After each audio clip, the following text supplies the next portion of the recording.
கிருபையின் கீழே அல்லது கிருபையின் மூலமாக உங்களுடைய வாழ்வின் பக்கங்களை ஒழுங்குபடுத்துவது எப்படி?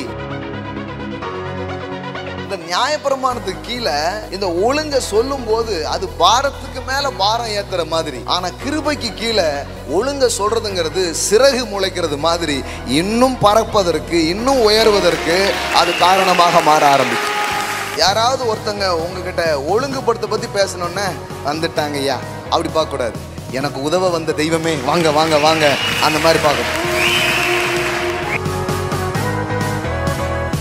உங்க வாழ்க்கை இப்ப இருக்கிறத விட ரொம்ப அழகா மாறணுமா? இப்ப இருக்கிறத விட ஒரு பெருக்கத்தை, இப்ப இருக்கிறத விட இன்னும் சமாதானத்தை, இப்ப இருக்கிறத விட இன்னும் அற்புதமான காரியத்தை நீங்க பார்க்க விரும்புறீங்கன்னா அது ஒழுங்கு என்கிற ஒரு ரகசியத்தின் கீழ் அடங்கி இருக்கிறது என்பதுதான் உண்மை.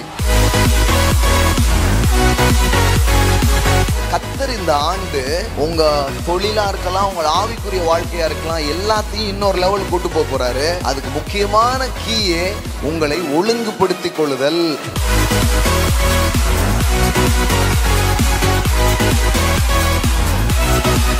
உங்களை புத்திரன் மாதிரி கடவுள் பார்க்க ஆரம்பிச்சிட்டாருன்னா உங்களை டிசிப்ளின் பண்ண ஆரம்பிச்சிருவார். இன்னும் குழந்தையாவே இருக்குதுன்னா சரி நல்ல என் கிருபையை வந்து என்ஜாய் பண்ணிட்டு போயிட்டே இருன்னு விட்டுருவார். ஆனா இல்ல ஆண்டவரே, நான் சைல்டா இருக்கக்கூடாது, நான் ஒரு மெச்சோர்ட் சன்னா இருக்கணும், ஒரு குமாரத்தியா இருக்கணும், ஒரு குமாரனா இருக்கணும்னு நீங்க விரும்புனீங்கன்னா தேவன் உங்க வாழ்க்கையை ஒழுங்குபடுத்த டிசிப்ளின் பண்ண அவர் ஆரம்பிப்பார்.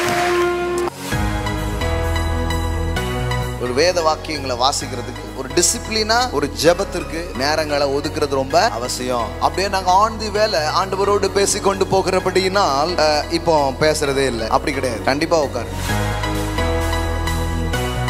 முன்னாடி என்ன சொல்லி கொடுத்தாங்கன்னா, நீ வேதம் வாசித்தால் தான் தேவன் உன்னை ஆசீர்வதிப்பா. நான் சொல்றேன் தப்பு. நீங்க வேதத்தை வாசிச்சாதான் உங்களுக்கு தெரியும் தேவன் எந்தெந்த விதத்துல எல்லாம் உங்களை ஆசீர்வதிச்சிருக்கிறார் அப்படின்ட்டு. முன்னாடி என்ன சொல்லிட்டாங்க, பைபிள் படிக்காம ஜோம் பண்ணாம போனா கண்டிப்பா தெருவில் இருக்கிற கல்ல பூரம் உன் காலை தட்டு. அப்படி வாசித்த நாளெல்லாம் போயிடுச்சுங்க. இப்ப அப்படி கிடையாது. இப்ப லவ் லெட்டர் படிக்கிற மாதிரி. கிரேஸ் அப்படின்னு சொல்லும் பொழுது there is no discipline அப்படின்னு நினைச்சிக்க கூடாது. சொல்ல போனா லால தான் டிசிப்ளினே வராது. அப்படியே வந்தாலும் கஷ்டப்பட்டது செய்யணும். ஆனா கிருபையின் கீழே டிசிப்ளினையே ரொம்ப அழகா செய்ய முடியும். அதுதான் அது கிருபையில் இருக்கிற மேன்மையாக அது இருக்கிறது. யாரோ வந்து உங்க வாழ்க்கை டிசிப்ளின் பண்றாங்கன்னா நம்ம குழந்தை பருவத்தில் இருக்கிறோம் என்று அர்த்தம். ஆனால் நீங்களே வார்த்தையை கேட்டு அந்த வார்த்தைக்கு ஏற்றபடி உங்களை ஒழுங்குபடுத்துறீங்கன்னா நீங்க வளர்ச்சியை நோக்கி அல்லது முதிர்ச்சியின் பயணத்தில் இருக்கிறீர்கள் என்று அர்த்தமாக இருக்கிறது. பிரமாணம் தான் டிசிப்ளின் பண்ணிச்சா இல்ல கிருபை டிசிப்ளின் பண்ணிச்சா? பிரமாணமும் டிசிப்ளின் பண்ணிச்சு, அது மூடி வைக்கிறது அப்படின்னு சொல்லி கொடுத்துச்சு. ஆனா கிருபை நிரந்தரமா தூக்கி போடுறது அப்படின்னு சொல்லி கொடுத்துச்சு. இந்த வேத வசனத்தை நீங்க கேட்டே இருக்கும் பொழுது ஒரு வளர்ச்சி, ஒரு தேர்ச்சி நடக்குதான். இது உங்களை வளர்த்தெடுத்து எந்த திசையை நோக்கி கடவுளுடைய வார்த்தை கொண்டு போகும்னா, எந்த நற்கிரியும் செய்ய, அதாவது வீட்டை பார்க்கணும்னாலும் சரி, நாட்டை பார்க்கணும்னாலும் சரி, அதுக்கு உங்களை தயார்படுத்துகிற ஒரு காரியத்தை தேவனுடைய வார்த்தை சொல்லுது.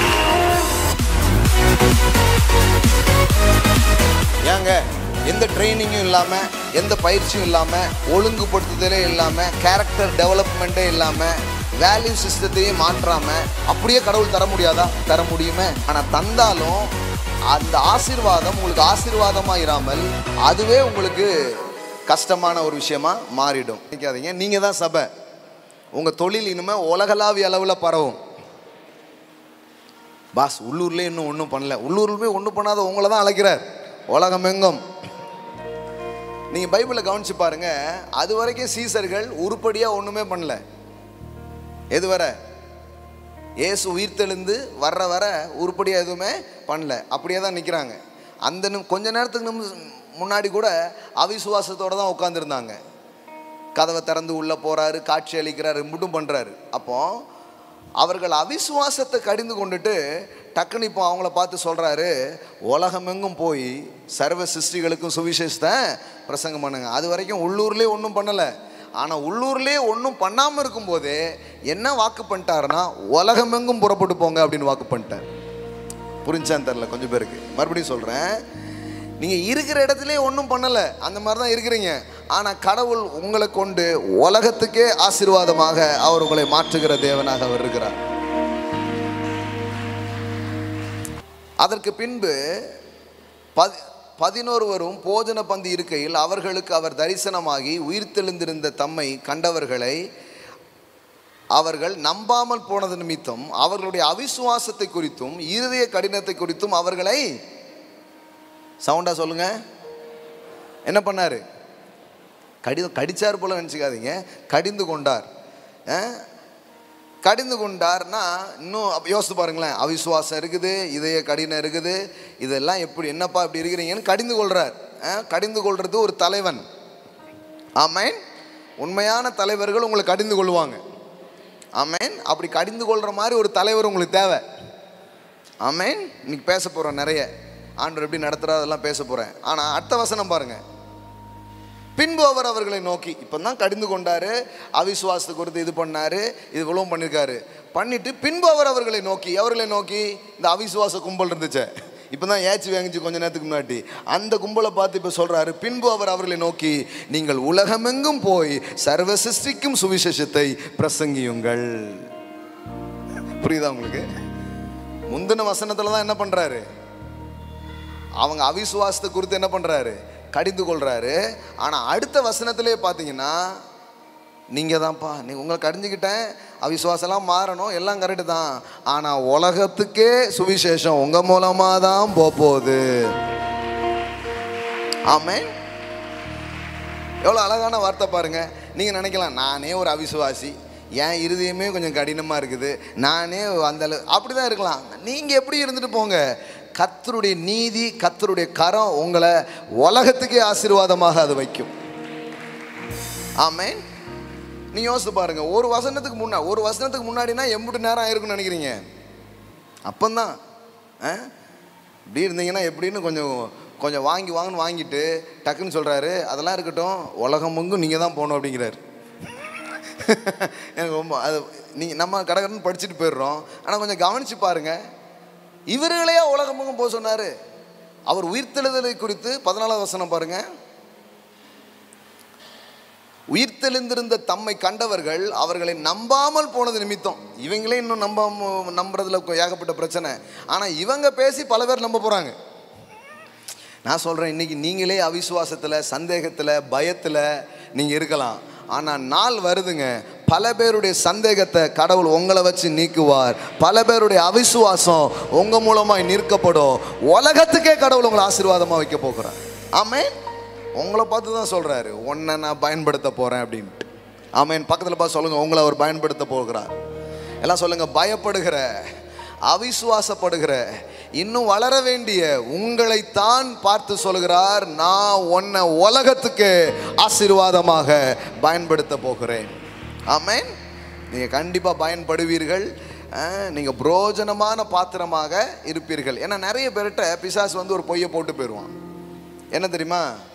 நீனே சரியில்லை, உன் பாத்திரமே உடஞ்ச பாத்திரம், நீனே ஒரு நெளிஞ்ச பாத்திரம், நீனே மதிப்பில்லாத ஒரு பாத்திரம், ஆக மொத்தம் நீ பாத்திரம் நல்ல அப்படின்றான். ஆனால் இயேசு பாருங்க, அந்த மாதிரி ஆட்களை தான் கூப்பிடுறாரு. கூப்பிட்டு சொல்கிறாரு, உலகத்துக்கே அப்படி சொல்கிறாரு. ஆமென்.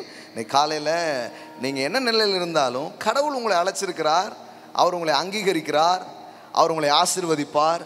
நீங்கள் அநேகருக்கு ஆசீர்வாதமாக இருப்பீர்கள். ஆமென்.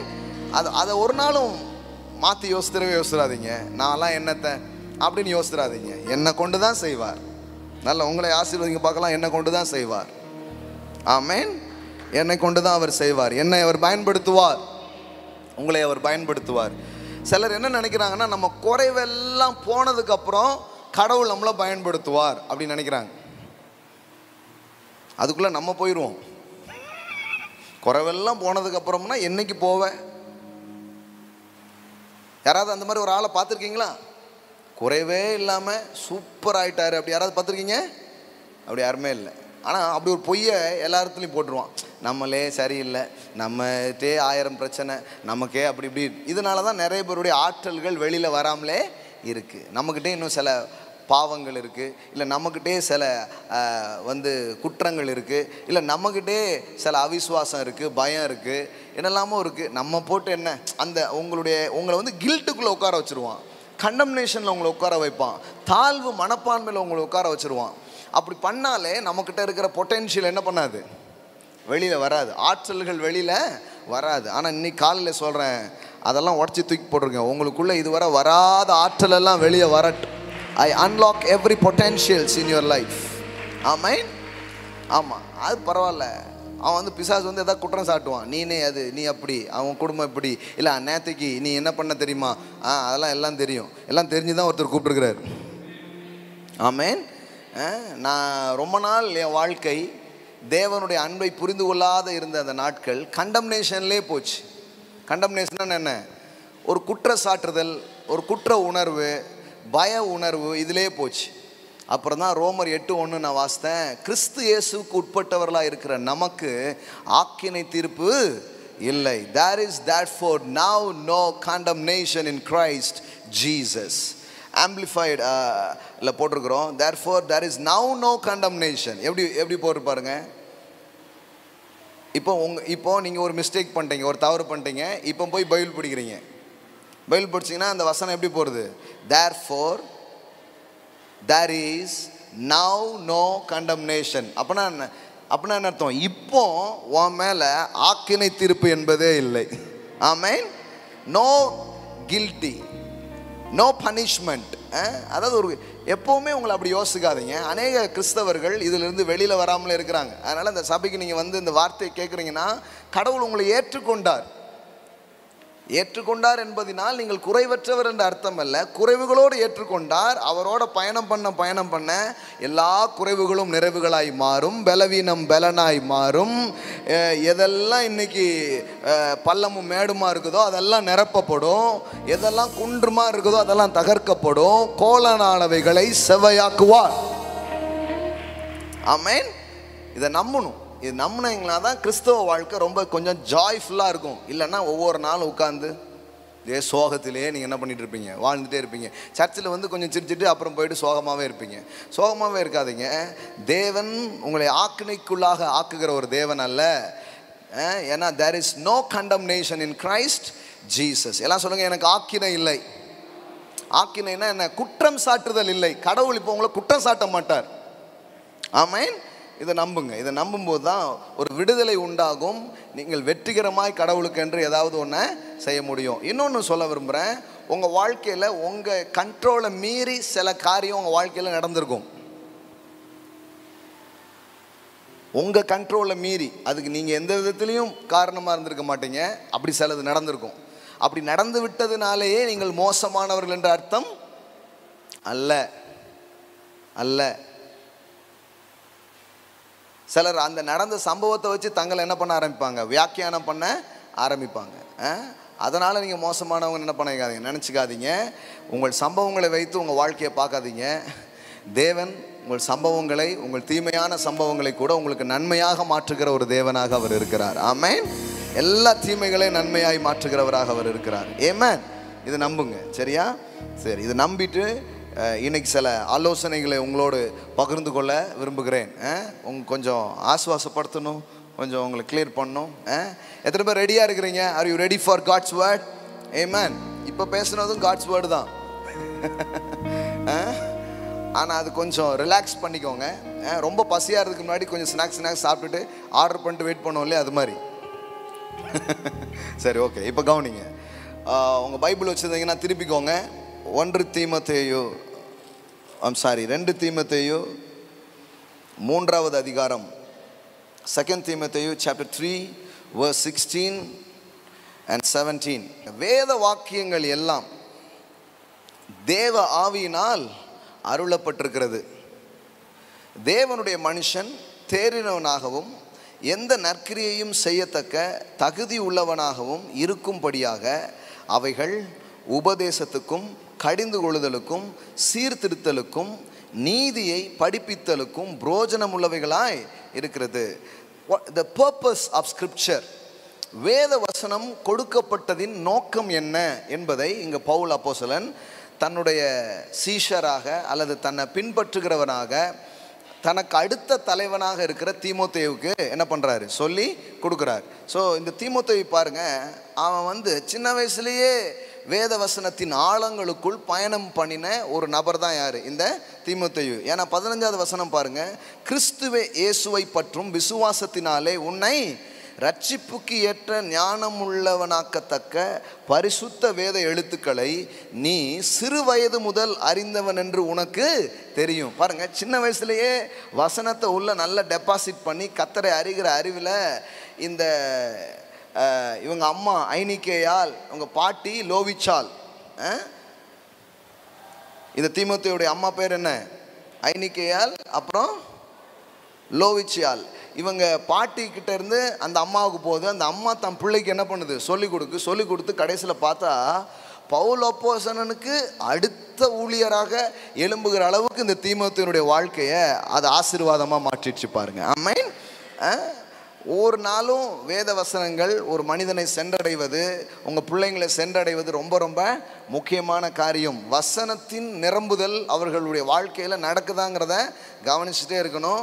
ஏன்னா அது நடக்க அது அவங்க வாழ்க்கையை அர்த்தமுள்ளதாக மாற்றும். இப்போ கவனிங்க, வேத வாக்கியங்கள் எல்லாம் தேவ ஆவியினால் அருளப்பட்டிருக்கிறது.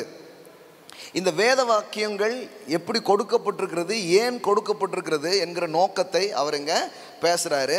அதில் பல்வேறு நோக்கங்கள் அங்கே சொல்லப்பட்டிருக்கிறது. நாம் கடந்த 3-4 வாரங்களாக ஒரு காரியத்தை பேசி கொண்டு வருகிறோம். அது என்ன? கிருபையின் கீழ் நம்முடைய வாழ்வை ஒழுங்குபடுத்துதல். அதாவது கிரேஸ் அப்படின்னு சொல்லும் பொழுது there is no discipline அப்படின்னு நினச்சிக்க கூடாது. சொல்லப்போனால் லால தான் டிசிப்ளினே வராது.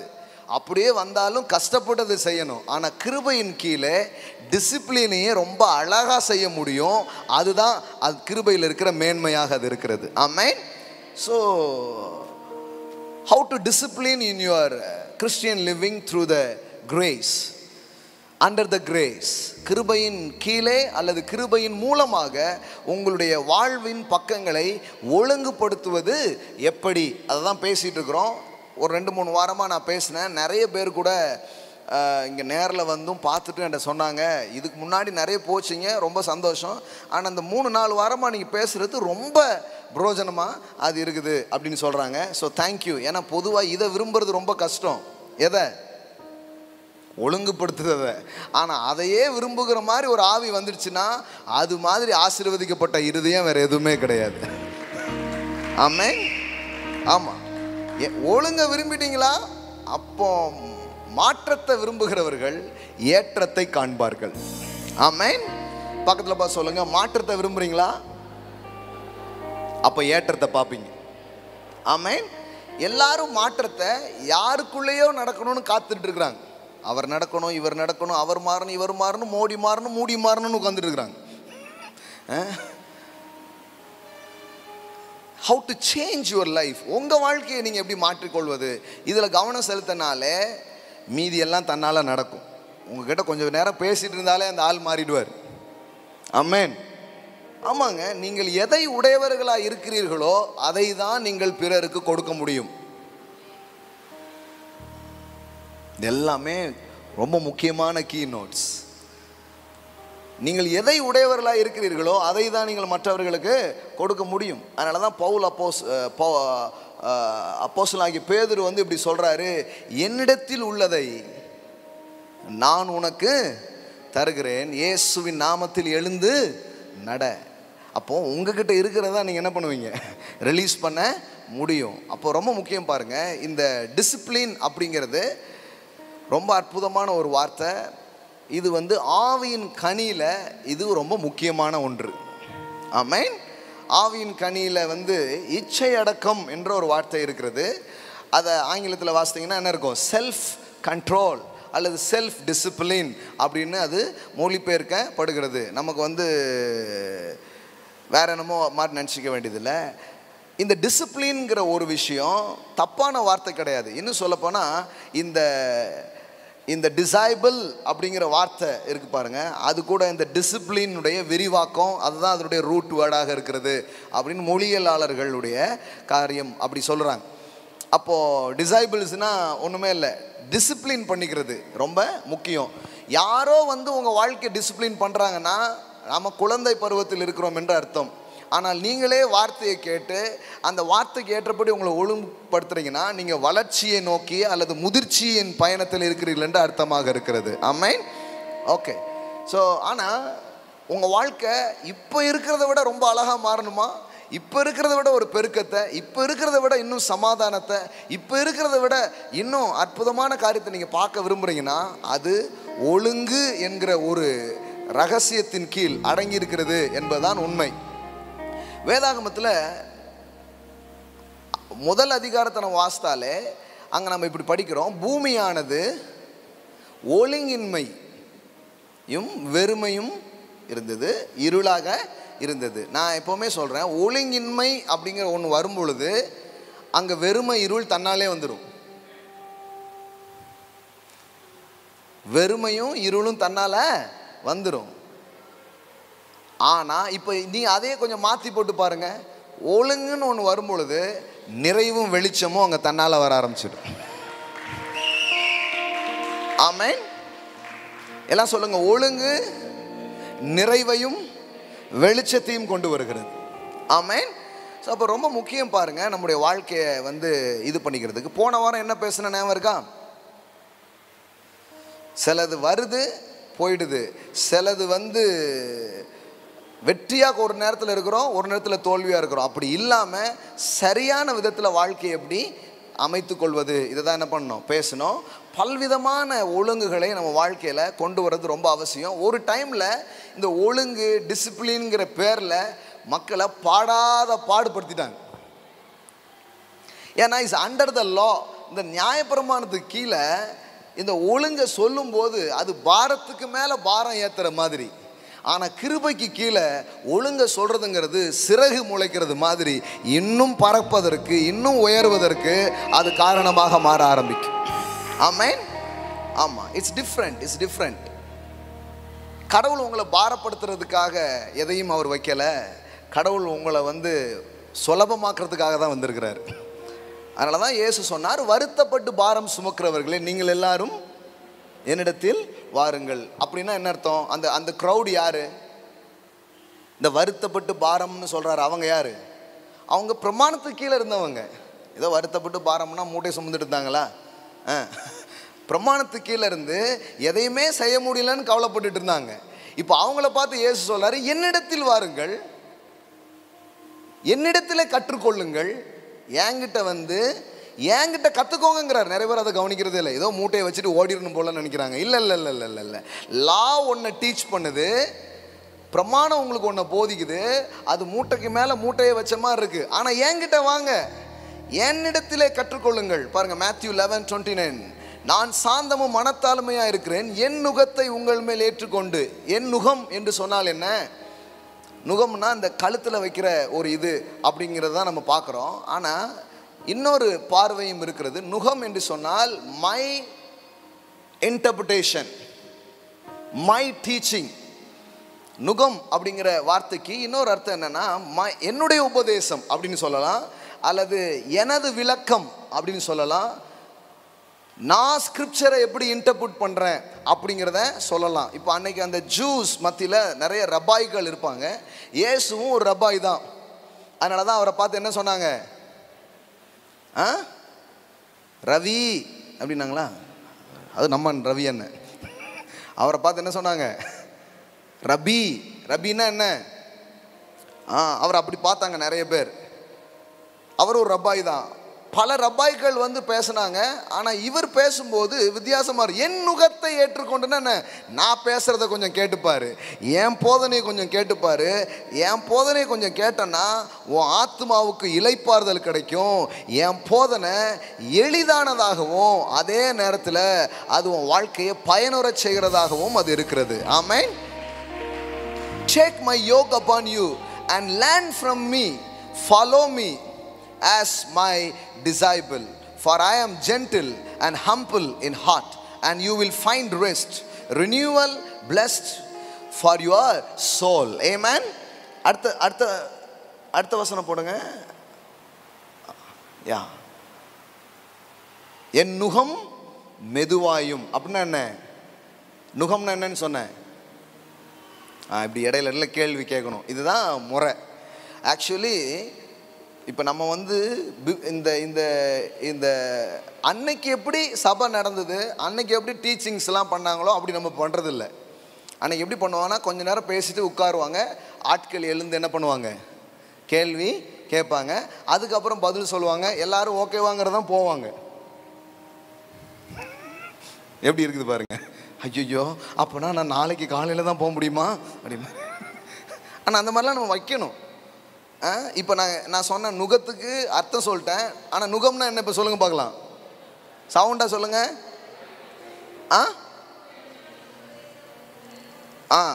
இந்த சைடு சொல்லுங்க. ஏன் உங்களாம் என்னாச்சு பாஸ்டர், எல்லா ஞாயிற்றுக்கிழமையும் இப்படி பேசுனீங்க, அப்படி பேசிட்டு போயிட்டே இருங்களேன். இப்படி இடையில ஸ்கூலில் கேட்டாங்கன்னு தான் அங்கேருந்து நான் இங்கே ஓடி வந்துட்டேன். சர்ச்சிலையும் அதே மாதிரி பண்ணிங்கன்னா இல்லைங்க, நான் 100 மேட்டை சொல்லிட்டு உங்களுக்கு ஒன்றுமே புரியலன்னா அப்புறம் என்ன பண்ணுறது? அதுக்கு தான் இதெல்லாம் 8 வர சொல்லுது. புரியுதா உங்களுக்கு? கொஞ்ச நாள் இப்படி 8 வந்து கேட்டிங்கன்னா அப்புறம் பைபிள் காலேஜே நீங்கள் நடத்துகிற அளவுக்கு பெரிய ஸ்காலராக மாறிடுவீங்க. பாருங்கள், இதை மாதிரி ஆசீர்வாதமான வார்த்தை அவர் ஏட்ட சொல்கிறது. கொஞ்ச நாள் அப்படி செய்ய போகிறோம். இப்போ நீங்கள் எங்கெங்கெல்லாம் வரீங்களோ அந்தந்த ஏரியாவில் ஒரு பைபிள் ஸ்கூல் ஓப்பன் பண்ண போகிறோம். அதை நீங்கள் தான் நடத்த போகிறீங்க.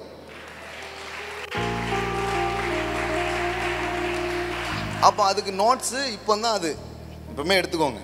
இந்த ஞாயிற்றுக்கிழமை போட்டு என்ன முக்கியமானதுன்னு எழுதி வச்சிட்டிங்கன்னா ஒரு உங்கள் ஏரியாவில் உங்கள் வீட்டை திறந்து ஏதாவது வாரத்தில் ஒரு மணி நேரம் 2 மணி நேரம் கூப்பிட்டு அங்கே இருக்கிற ஜனங்களை கூப்பிட்டு நீங்களே நடத்தலாம். ஆமேன். நம்ம அப்படி செய்ய போகிறோம் சீக்கிரமாக. ஆமேன். அது இப்போ ஞாயிற்றுக்கிழமை வந்து இங்கே கேட்குறீங்கள, இது வந்து உங்களுக்கும் பயனளிக்கணும், நிறைய பேருக்கு பயனளிக்கணும்னா இப்படி ஒரு முறையை செய்யணும். ஆமேன்.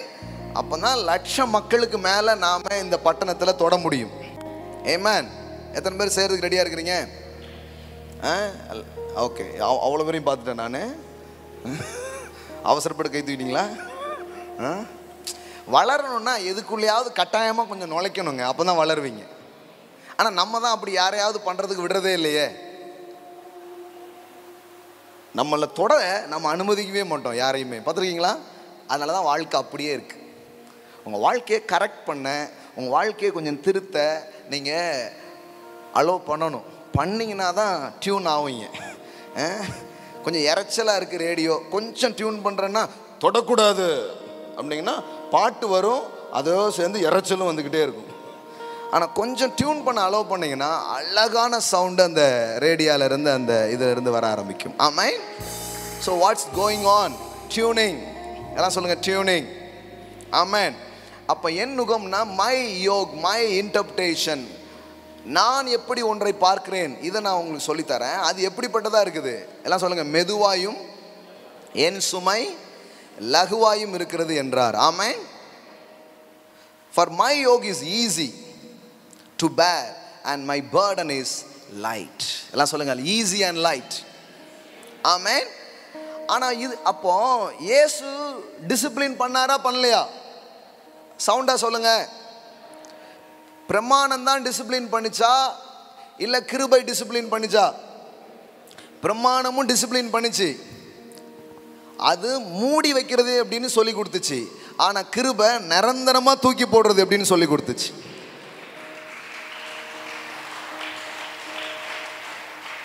பிரமாணத்தின் வழியில் டிசிப்ளின் பண்ணது என்ன தெரியுமா?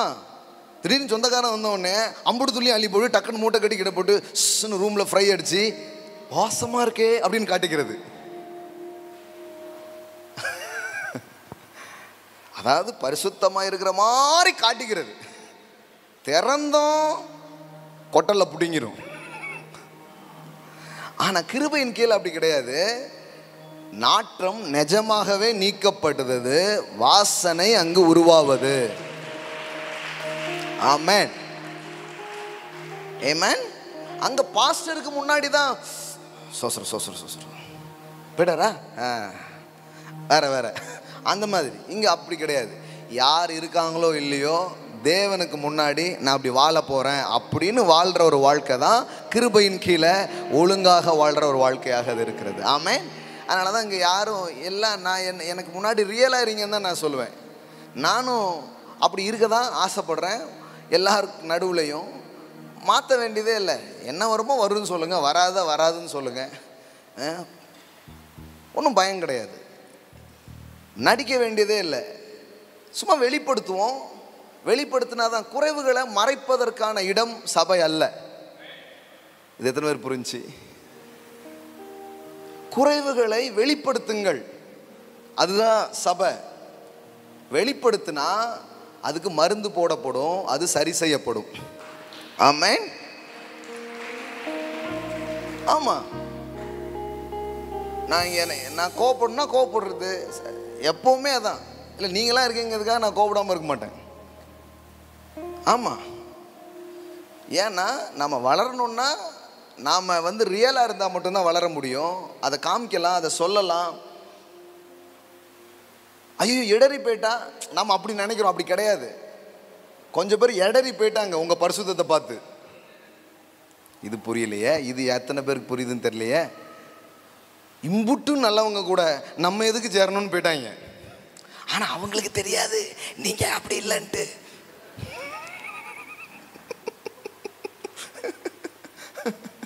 அவன் நினச்சிட்டான் இவ்வளோ தூய்மை ஆள் இவ்வளோ கரெக்டாக இருக்கான்னு அவன் போயிட்டான். ஆனால் நம்ம இங்கே தவிச்சிட்டு இருக்கோங்கிறது அவனுக்கு தெரியாது.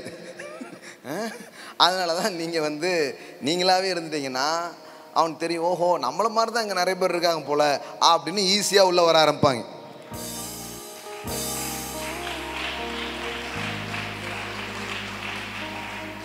ஆமென். ஸோ இது ரொம்ப முக்கியம். அதனால் நீங்களும் ரொம்ப நேரம் நடிக்க முடியாது. பாருங்களேன், எவ்வளோ நேரம் தான் பரிசுத்த மாதிரியே மூஞ்சி வச்சுக்கிட்டு இருப்பது. உங்களால் ஏன் ரொம்ப நேரம் நிறைய சர்ச்சில் இருக்க முடியுது இல்லைன்னா நடிப்பு ஸ்டார்ட் ஆகிருது. எம்புட்டு நேரம்டா அப்படியே இருக்கிறது அப்படின்ட்டு அப்படிலாம் இருக்காதுங்க. நீங்களாகவே இருங்க. ஆமென். உங்களை உங்களாகவே தேவன் ஏற்றுக்கொள்கிறார், அதுபோல தான் நாங்களும். ஆமென். அதனால் உங்கள் குறைவுகளை காட்டவோ சொல்லவோ பயப்படாதீர்கள். ஆமென். அதனால தான் அப்பப்போ நாங்கள் என்னெல்லாம் மிஸ்டேக் பண்ணுறோங்கிறதையும் உங்களுக்கு சொல்கிறோம். ஏன்னா அப்போ தான் பரவாயில்ல நம்மளும் சொல்லலாம் போலன்னு தைரியமே உங்களுக்கு வருது. ஆமென். சிலர் பிரசங்கத்தெல்லாம் கேட்டிங்கன்னா உங்களுக்கு ஒரு மாதிரி ஆகிடும். ஐயோ பரலோகத்திலிருந்தே ஒரு ஆள் வந்திருக்கிறார் போல நீங்கள் நினச்சிடுவீங்க. நாங்களாம் ஒரு நாளும் சண்டை போட்டதில்லை அப்படின்னு பாருங்க, உங்களுக்கு ஒரு மாதிரி ஆகிடும். சாய் உங்களுக்கு கண்டம்னேஷன் ஆயிரும் ஒரு பக்கம். ஐயோ அப்போ நம்ம ரொம்ப பின்வாங்கியிருக்கோம் போல அப்படின்ட்டு. ஆனால் என்னையா நீ வீட்டுக்கு போனீங்கன்னா அதிர்ந்துருவீங்க. ஆஹா ஏமாற்றி போட்டாங்க மாப்பிள்ளை, போண்டா கோழியை போட்டு போட்டாங்க அப்படின்ட்டு நீங்கள் அப்படின்னு இதாயிரும். எதுக்கு இது தேவையே கிடையாது. நானாக இருக்கலாம், நீங்களாக இருக்கலாம். நமக்கு நடுவில் தேவன் என்னையும் மாற்றுவார், உங்களையும் மாற்றுவார், நம்மளை கொண்டு உலகத்தையே மாற்றுவார். அவ்வளோதான், அவ்வளோதாங்க. Be relaxed. எதுக்கு தேவையில்லை, பி ரிலாக்ஸ்ட். ஒருத்தர் கால் பண்ணி சாரி பிரதர் கால் பண்ணிட்டீங்களா, சொல்லுங்கள் பிரதர். என்ன இல்லை நீங்கள் ஜெபத்தில் இருப்பீங்க, நான் உங்களை கூப்பிட்டேன். நான் ஜெபத்தில் இல்லைங்க, புதுசாக ஒரு படம் வந்திருக்கு பார்த்துட்ருக்குறேன் உட்காந்து. எப்படி இருக்கும் பாருங்கள் அவருக்கு. இப்படி நான் சொன்னேன் எப்படி இருக்கும்? சுச்சோ நான் சொன்னேன், நான் என்னையா இருக்க விடுங்க ஐயா, என்னையா நீங்களா ஜெபத்தில் இருப்பீங்க, இதுக்கு முடிக்க போகிறீங்க. ஜெபத்தில் இருந்தேன்னா ஜெபத்தில் இருப்பேன்னு சொல்லுவேன் நான். இப்போ அதனால் ஊழியக்காரங்களும் என்ன பண்ண ஆரம்பிச்சிடுறாங்க, நடிக்க ஆரம்பிச்சிடுறாங்க. சுத்தரம் புளிப்பு மிட்டாய் அசோக்கு மிட்டாயெல்லாம் வாயில் போட்டுக்கிட்டு அப்படின்னா எதுக்கு பிரதர்? இல்லை அது ஸ்பிரிச்சுவல் எக்ஸ்பிரஷன்ஸ். புரிகிறதா? ஆவிலே இருக்கிறோம் முழு நேரமும் அப்படிங்கிற மாதிரி காட்ட ஆரம்பிச்சிடுறாங்க பாருங்க. ஒருத்தர் சொன்னார், அன்னைக்கு உங்களை அந்த கிரவுண்டில் பார்த்தேன், இப்போ நீங்கள் எப்படி இருக்கும் அப்படின்னு போயிட்டேன்னாரு. எந்த டைம் கேட்டேன், எந்த டைம் நானும் ஜோஷம் கிரிக்கெட் விளாண்டுட்டு இருந்தோம் அப்படின்ட்டு. என்னது கிரிக்கெட் விளாண்டிங்களா? அப்புறம் என் பையன் கூட நான் கிரிக்கெட் விளாடாமல் வேறு யார் போய் விளாடுவா?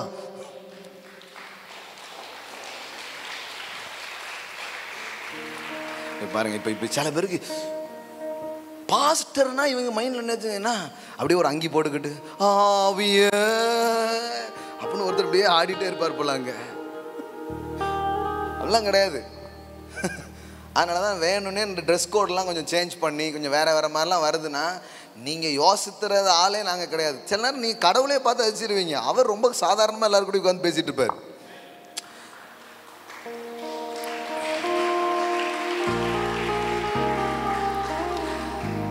ஜீசஸ் எந்த அளவுக்கு மக்களோட மக்களாக மெர்ஜ் ஆகி போய் இருந்தாருன்னா, அவரை காட்டி கொடுக்கறதுக்கு ஒருத்தனுக்கு காசே கொடுக்க வேண்டியது. ஏன் கூட்டத்தில் வேற எவனுன்னு நினச்சி தூக்கிட்டு போயிடக்கூடாது. திடீர்னு ஒருத்தன் மடியில் படுத்து கிடக்காரு.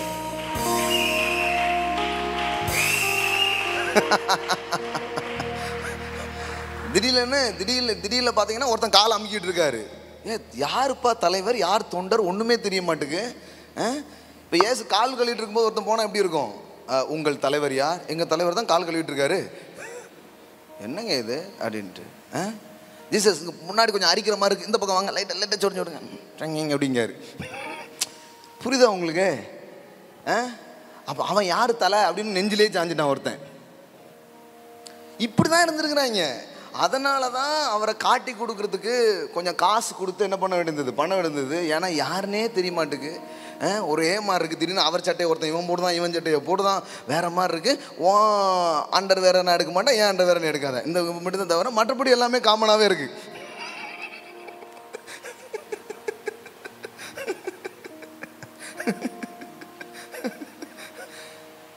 ஆமாம். இப்போ இந்த மாதிரி ஒரு வாழ்க்கையை நம்மளால் கற்பனை பண்ண முடியாதனால தான் கிறிஸ்தவ வாழ்க்கை வாழ்கிறதுக்கு ரொம்ப கஷ்டப்படுறோம். நாம் எல்லாருமே மகா நடிகர்களாய் மாறிக்கொண்டிருக்கிறோம். அது தேவையே கிடையாது. புரியுதா உங்களுக்கு? அந்த கவசத்தெல்லாம் தூக்கி தூர போட்டுட்டு பி ரியல். பக்கத்தப்பா சொல்லுங்கள், பி ரியல்.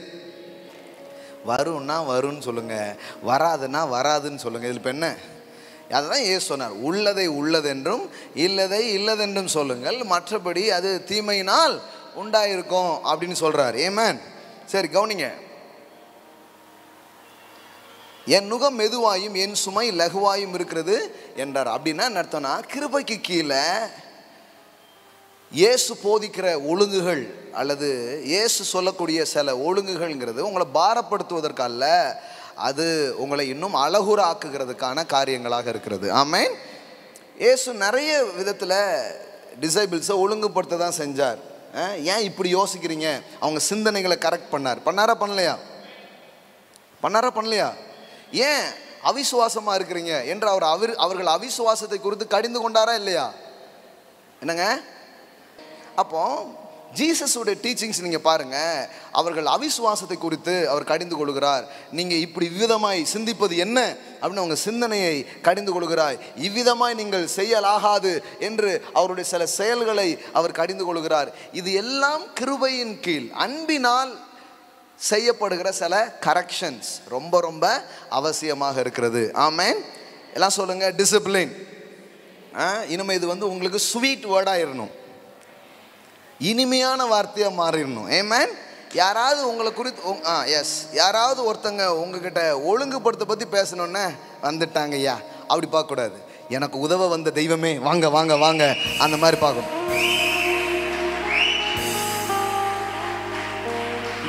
ஆமென். ஆமாம், வேதவசனம் சொல்லுகிறது, நீதிமொழிகள் 12:1 பாருங்க.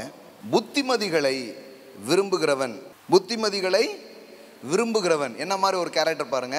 புத்திமதிகளை விரும்புகிறவன். ஆங்கிலத்தில் whoever loves instruction and discipline loves knowledge. புத்திமதிகளை ஆங்கிலத்தில் எப்படி வருது? Instruction and discipline. தன்னை ஒழுங்குபடுத்துவதை விரும்புகிறவன், புத்திமதிகளை விரும்புகிறவன் அறிவை விரும்புகிறான். அப்போ இந்த ஒழுங்குபடுத்துதலை விரும்பக்கூடிய ஒரு நபராக இருக்கிற ஒரு காரியம் பாருங்க. அப்போ அது ஒரு பிளெஸ்ஸிங்ஸ் பாருங்க. இந்த நீதிமொழிகள் ஃபுல்லாக அதை பற்றிய வார்த்தைகளால் தான் என்ன பண்ணிருக்குது, நிரம்பி இருக்குது பாருங்க. 10:17 பாருங்க. நீதிமொழிகள் 10:17. புத்திமதிகளை காத்து கொள்ளுகிறவன் ஜீவ வழியில் இருக்கிறான், கண்டனையை வெறுக்கிறவனோ மோசம் போகிறான். எப்படி வருது பாருங்க. He who learns from instruction and correction is on the right path of life. Yes, வாழ்க்கையில் சரியான திசையில் ஒருத்தர் போறார் அப்படிங்கிறதுக்கு ஒரு அடையாளம் ஒன்று இருக்குன்னா, புத்திமதிகளை அவர் விரும்புகிறவர்கள் தங்களை ஒழுங்குபடுத்த அனுமதிப்பது. அதாவது எந்த ஒரு ஒழுங்கும் இல்லாமல் ஒரு குறிப்பிட்ட தூரம் நம்ம வந்துவிட முடியும் என்பது உண்மைதான். ஒழுங்குகளே இல்லாமல் கடவுள் நம்மை கிருபையினால் ஆசீர்வதிப்பாரா அப்படின்னு கேட்டால் நிச்சயமாய் ஆசீர்வதிப்பார், உண்மைதான். ஆனால் அதுக்கெல்லாம் ஒரு லெவல் இருக்கு. எல்லாம் சொல்லுங்க, ஒழுங்கு இல்லாமல் ஆசீர்வாதத்தை பெற முடியும். இப்பெல்லாம் நம்ம ஆசீர்வதிக்கப்பட்டிருக்கோமே, எல்லாம் ஒழுங்காக இருந்ததுனால நினைக்கிறீங்க? இப்போ யோசிக்கிறாங்க பாருங்க நிறைய பேர். இல்லை, நம்ம எப்படி இருந்தோமோ அப்படியே நம்மளை பிளஸ் பண்ணிட்டார். முறை மீன் பிடிக்கும் போது வலை கிழிஞ்சா ஓகே, ஆனால் அடுத்த முறை மீன் பிடிச்சா வலை கிழியக்கூடாது. அதை பற்றி பேசிட்டு இருக்கிறேன் நான். மீன் பெருசாக இருந்தும் வலை கிழியலை, ஆரம்பத்தில் சின்னதாக இருந்தும் வலை கிழிஞ்சிடுச்சு. பிளஸ்ஸிங்ஸை தாங்கவே முடியலை. ஆனால் அதுக்கப்புறம் பெரிய மீன் பிடிச்சா கூட வலை கிழியாத அளவுக்கு வலை ஸ்ட்ராங்காக இருக்குது.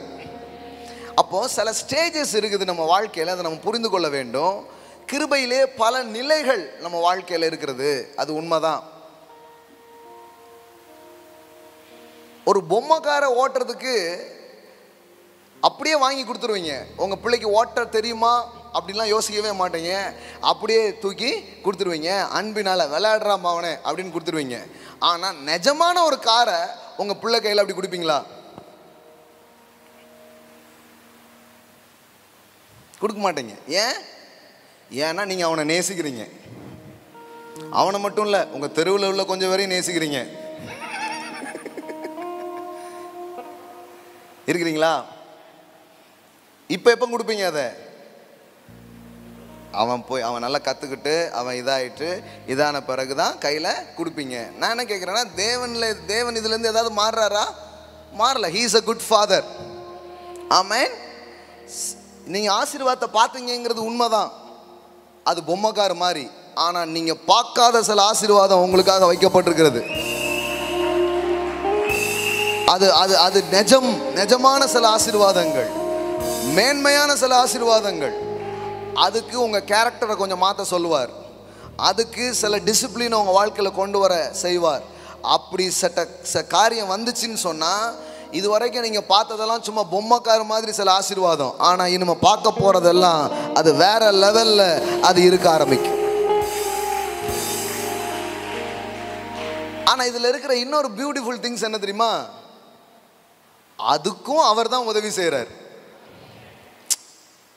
அதாவது நீ எப்படி இருந்தாலும் அவனை நல்லா சாப்பிடுடா, நல்லா உடுத்துடா, நீ ஏன் பிள்ளைடா. இப்போ உங்கள் பிள்ளை, ஒரு பிள்ளை வேலைக்கு போயிட்டு வரான், இன்னொரு பிள்ளை நல்லா சாராய கடைக்கு போயிட்டு வரான்.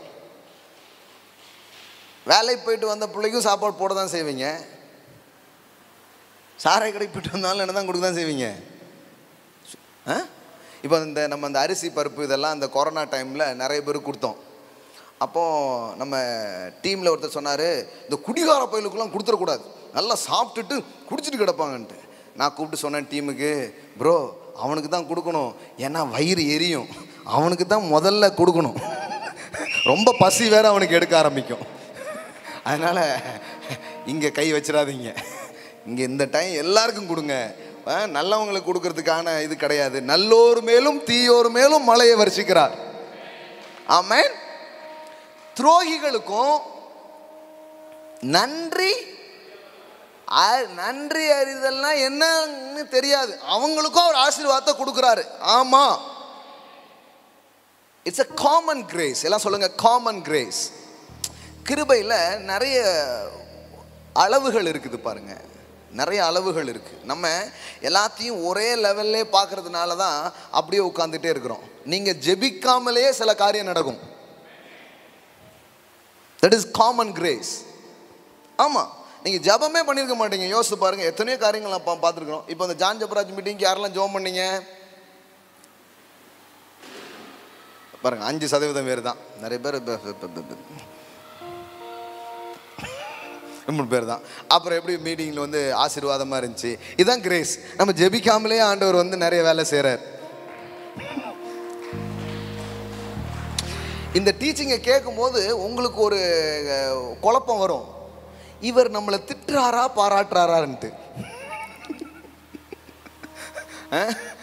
ரெண்டும் தான், ரெண்டும் தான். ஆனால் அதை நான் சொல்லிட்டேன், முதல் லெவலை நாம் பார்க்குறதுக்கு எதுவுமே தேவை கிடையாது. ஆண்டவர் அப்படியே பிளஸ் பண்ணிடுவார். அதான் போன வாரம் சொன்னேன், மன்னா எல்லோருக்கும் கொடுக்கப்பட்டது. நீங்கள் மன்னா பெறுவதற்கு உங்களுக்கு எந்த ஒழுங்கும் தேவையில்லை. பசி இருந்தால் போதும், ஆண்டவர் கொடுத்துருவார். ஆனால் மன்னனா ஆகணும்னா கண்டிப்பாக உங்களுக்கு ட்ரைனிங் தேவை, கண்டிப்பாக உங்களுக்கு பயிற்சி தேவை. ஆமென். ஏங்க எந்த ட்ரைனிங்கும் இல்லாமல், எந்த பயிற்சியும் இல்லாமல், ஒழுங்குபடுத்துதலே இல்லாமல், கேரக்டர் டெவலப்மெண்ட்டே இல்லாமல், வேல்யூ சிஸ்டத்தையும் மாற்றாமல் அப்படியே கடவுள் தர முடியாதா? தர முடியுமே, தர முடியும். ஆனால் தந்தாலும் அந்த ஆசீர்வாதம் உங்களுக்கு ஆசீர்வாதமாக இராமல் அதுவே உங்களுக்கு கஷ்டமான ஒரு விஷயமா மாறிடும். எப்படி சொல்கிறீங்க? இந்த சவுல் பாருங்க, ஆயத்தமே இல்லாமல் ராஜாவாக்கப்பட்டவன். There is no preparation. வேண்டாம் வேண்டான்னு தளவாடங்களுக்கு கீழே போய் ஒளிஞ்சிருந்தான். அவனை தேடி கண்டுபிடிச்சி ஒசரமான ஆளாக இருக்கார அப்படின்னு சொல்லிட்டு தலையில் தைலத்தை ஊற்றி என்ன பண்ணிட்டாங்க? அவனை ராஜாவாக்கிட்டாங்க. ஏன் அவனை ராஜாவாக்குனாங்க? சொல்ல போனால் அவன் தோலுக்கு கீழே தான் எல்லாரும் இருக்கிறாங்க. ஆள் வளர்த்தியான ஆள், அதனால் ஊற்றிட்டாங்க. அவன் ராஜாவாகிறதுக்கு எதாவது ட்ரைனிங் எடுத்தான்? இல்லை அவனுக்கு யாராவது ஏதாவது இன்ஸ்ட்ரக்ஷன் கொடுத்து அவனை வந்து பயிற்சி பண்ணாங்க? எதுவுமே பண்ணல. திடீர்னு கழுதையை தேடி போயிட்டு இருந்த ஒரு ஆளை, சாதாரணமாக இருந்த ஒரு ஆளை இப்போ ராஜாவா ஆக்கியாச்சு. அதனால் அந்த பொறுப்பில் அவன் உட்கார்ந்தானே தவிர பொறுப்பான காரியங்கள் எதுவுமே செய்யலை. வேற என்ன பண்ணுறது? வேற ஆட்களும் இல்லை. நான் தான் அடிக்கடி சொல்லுவேன், சில பொறுப்பில்லாதவர்கள் ஏன் பொறுப்பில் இருக்கிறார்கள் தெரியுமா? இன்னும் சில பொறுப்பானவர்கள் வராததினால். புரிந்தவர்கள் பாக்கியவான்கள். ஆமா, ஏன் துன்மார்க்கனின் ஆஸ்தியை எடுத்து இன்னும் ஏன் நீதிமான்களுக்கு கொடுக்கல? ஏன்னா இன்னும் இவன் 10ல் 1 இன்னும் கொடுக்க ஆரம்பிக்கல. இவன் காசையே கர்த்தருக்கு கொடுக்கறதுல இன்னும் பெருசாக ஒன்றும் வளரவே கிடையாது. அதுவே கொடுக்கணுமா அப்படி இருக்கிறான் அவங்க.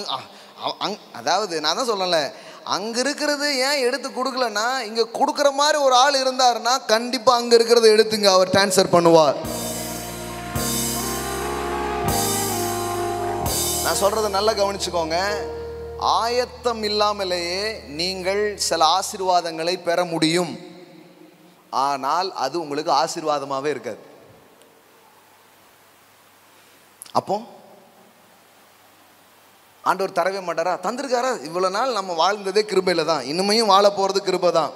இல்லை, நான் இப்போ நான் வந்து உங்கள் ஒழுங்கில் தான் எல்லாம் தரப்போறாருன்னே சொல்லலை, கிருபையில் தான் தந்தார். அந்த கிருபை என்ன பண்ணுதுன்னா, இன்னொன்று தர்றதுக்கு உங்களை ஒழுங்குபடுத்த அந்த கிருபை இப்பொழுது ஊழியம் செய்து கொண்டிருக்கிறது, போதித்து கொண்டிருக்கிறது, உங்களை பலப்படுத்தி கொண்டிருக்கிறது. ஆமென். ஊரில் யாராவது கொஞ்சம் பசியாக இருந்தால் டக்கு டக்குன்னு பிரெட்டு சாப்பாடு இதெல்லாம் வாங்கி கொடுத்துட்டு போயிடுவீங்க. ஆனால் உங்கள் பிள்ளைய மட்டும்தான் நீங்கள் வளர்ப்பீங்க.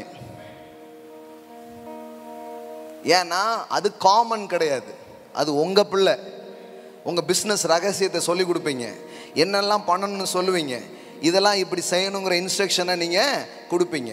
அப்போ மகனுக்கு தன் தகப்பன் கண்டிப்பாக இன்ஸ்ட்ரக்ஷனை என்ன பண்ணுறாரு? கொடுக்குறார். ஆமென். உங்களை புத்திரன் மாதிரி கடவுள் பார்க்க ஆரம்பிச்சிட்டாருன்னா உங்களை டிசிப்ளின் பண்ண ஆரம்பிச்சிருவார். ஆமென். இன்னும் குழந்தையாகவே இருக்குதுன்னா சரி நல்ல என் கிருபையை வந்து என்ஜாய் பண்ணிட்டு போயிட்டே இருன்னு விட்டுருவார். ஆனால் இல்லை ஆண்டவரே, நான் சைல்டாக இருக்கக்கூடாது, நான் ஒரு மெச்சோர்ட் சன்னாக இருக்கணும், ஒரு குமாரத்தியாக இருக்கணும், ஒரு குமாரனாக இருக்கணும்னு நீங்கள் விரும்புனீங்கன்னா தேவன் உங்கள் வாழ்க்கையை ஒழுங்குபடுத்த டிசிப்ளின் பண்ண அவர் ஆரம்பிப்பார். ஆமென். It's very important. It's very important. Amen.